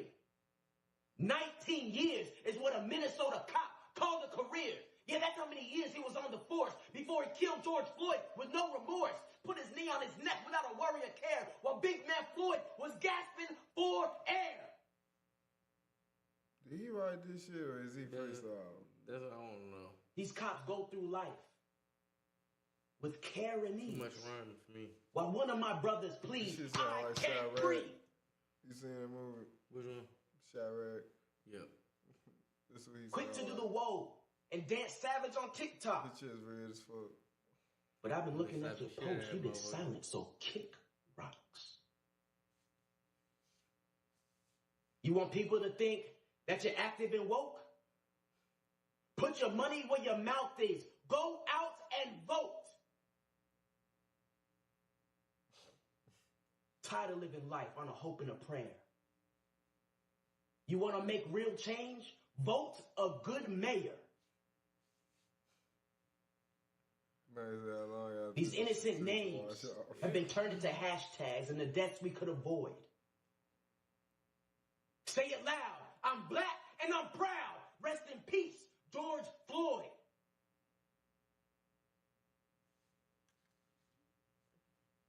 Bro, no way the nigga had something on his back. Yep. Hell no. Yeah, nah. Jeez Louise, brother. Could have went without that one. How long y'all think it took to wash off? Shit, I don't know. Hopefully it was a permanent mark. Over with. But shit, y'all. Yeah, y'all got a 2 hour 52 minute out of us. I ain't gonna lie. We better get the fuck up over here. We'll be back on this motherfucking manana tomorrow. Y'all have a good night. Good morning. Deuces. Dukes, man. Yeah. And don't end up on Midwest Safety and all that fly shit. And don't make a poem like King Batch. Jesus Christ. That shit was fucking horrible. All right, y'all, we out. Peace. Yes, I got a stack now. You know I had to call a play, score a winning touchdown. Can't hear no hating ass nigga in the background. Every time a nigga start hating, they wanna act loud. Get the money, make it flip. Yes, I got a stack now. You know I had to call a play, score a winning touchdown. Can't hear no hating ass nigga in the background. Every time a nigga start hating, they wanna act loud. Everybody got something to say in the background. Niggas throw rocks and hide their hands, they ain't tough now. Kobe in the clutch, every time they wanna act foul. Exotic weeds, out of packs, only smoking on loud. Go to Vegas, catch a flight, nigga, I put my feet up. Sliding down the strip, nigga, throwing threes and peas up. Out with my bitch and she swear I'm doing 3 months. You gotta be this way when you tryna run some ends up. Driving like the storm, had the Charlie burnt her whole clutch. Yellow coupe in the sun, nigga, I'm tryna turn up. Hit her engine growling every corner when I pull up. Slapping Mag drain the whip, tryna go down. Get the money, make it flip, yes, I got a stack now. You know I had to call a play, score a winning touchdown. Can't hear no hating ass nigga in the background. Every time a nigga start hating, they wanna act loud. Get the money, make it flip, yes, I got a stack now. You know I had to call a play, score a winning touchdown. Can't hear no hating ass nigga in the background. Every time a nigga start hating, they wanna act loud. You a hating ass nigga, why you mad at the bitch? Go outside about the bitch, cause she choosing the shit. Ayy, watch how you choosing the bitch, end up losing the bitch. Now you boo-hooing shit, ayy. Oh, green ass, trick off, crying ass. Where you going off, stalking ass nigga with your talking ass? I'm a walking ass, standing on 10 ass nigga. L's gon' come, count the wins, little nigga. Ayy, yup, point is, running to the ceiling. Hit the hoe, split the hoe, stay up at your feelings. If you get it, you get it. Dream chasing, I don't want no dealings. Get the money, make it flip, yes, I got a stack now. You know I had to call a play, score a winning touchdown. Can't hear no hating ass nigga in the background. Every time a nigga start hating, they wanna act loud. Get the money, make it flip, yes, I got a stack now. You know I had to call a play, score a winning touchdown. Can't hear no hating ass nigga in the background. Every time a nigga start hating, they wanna act loud.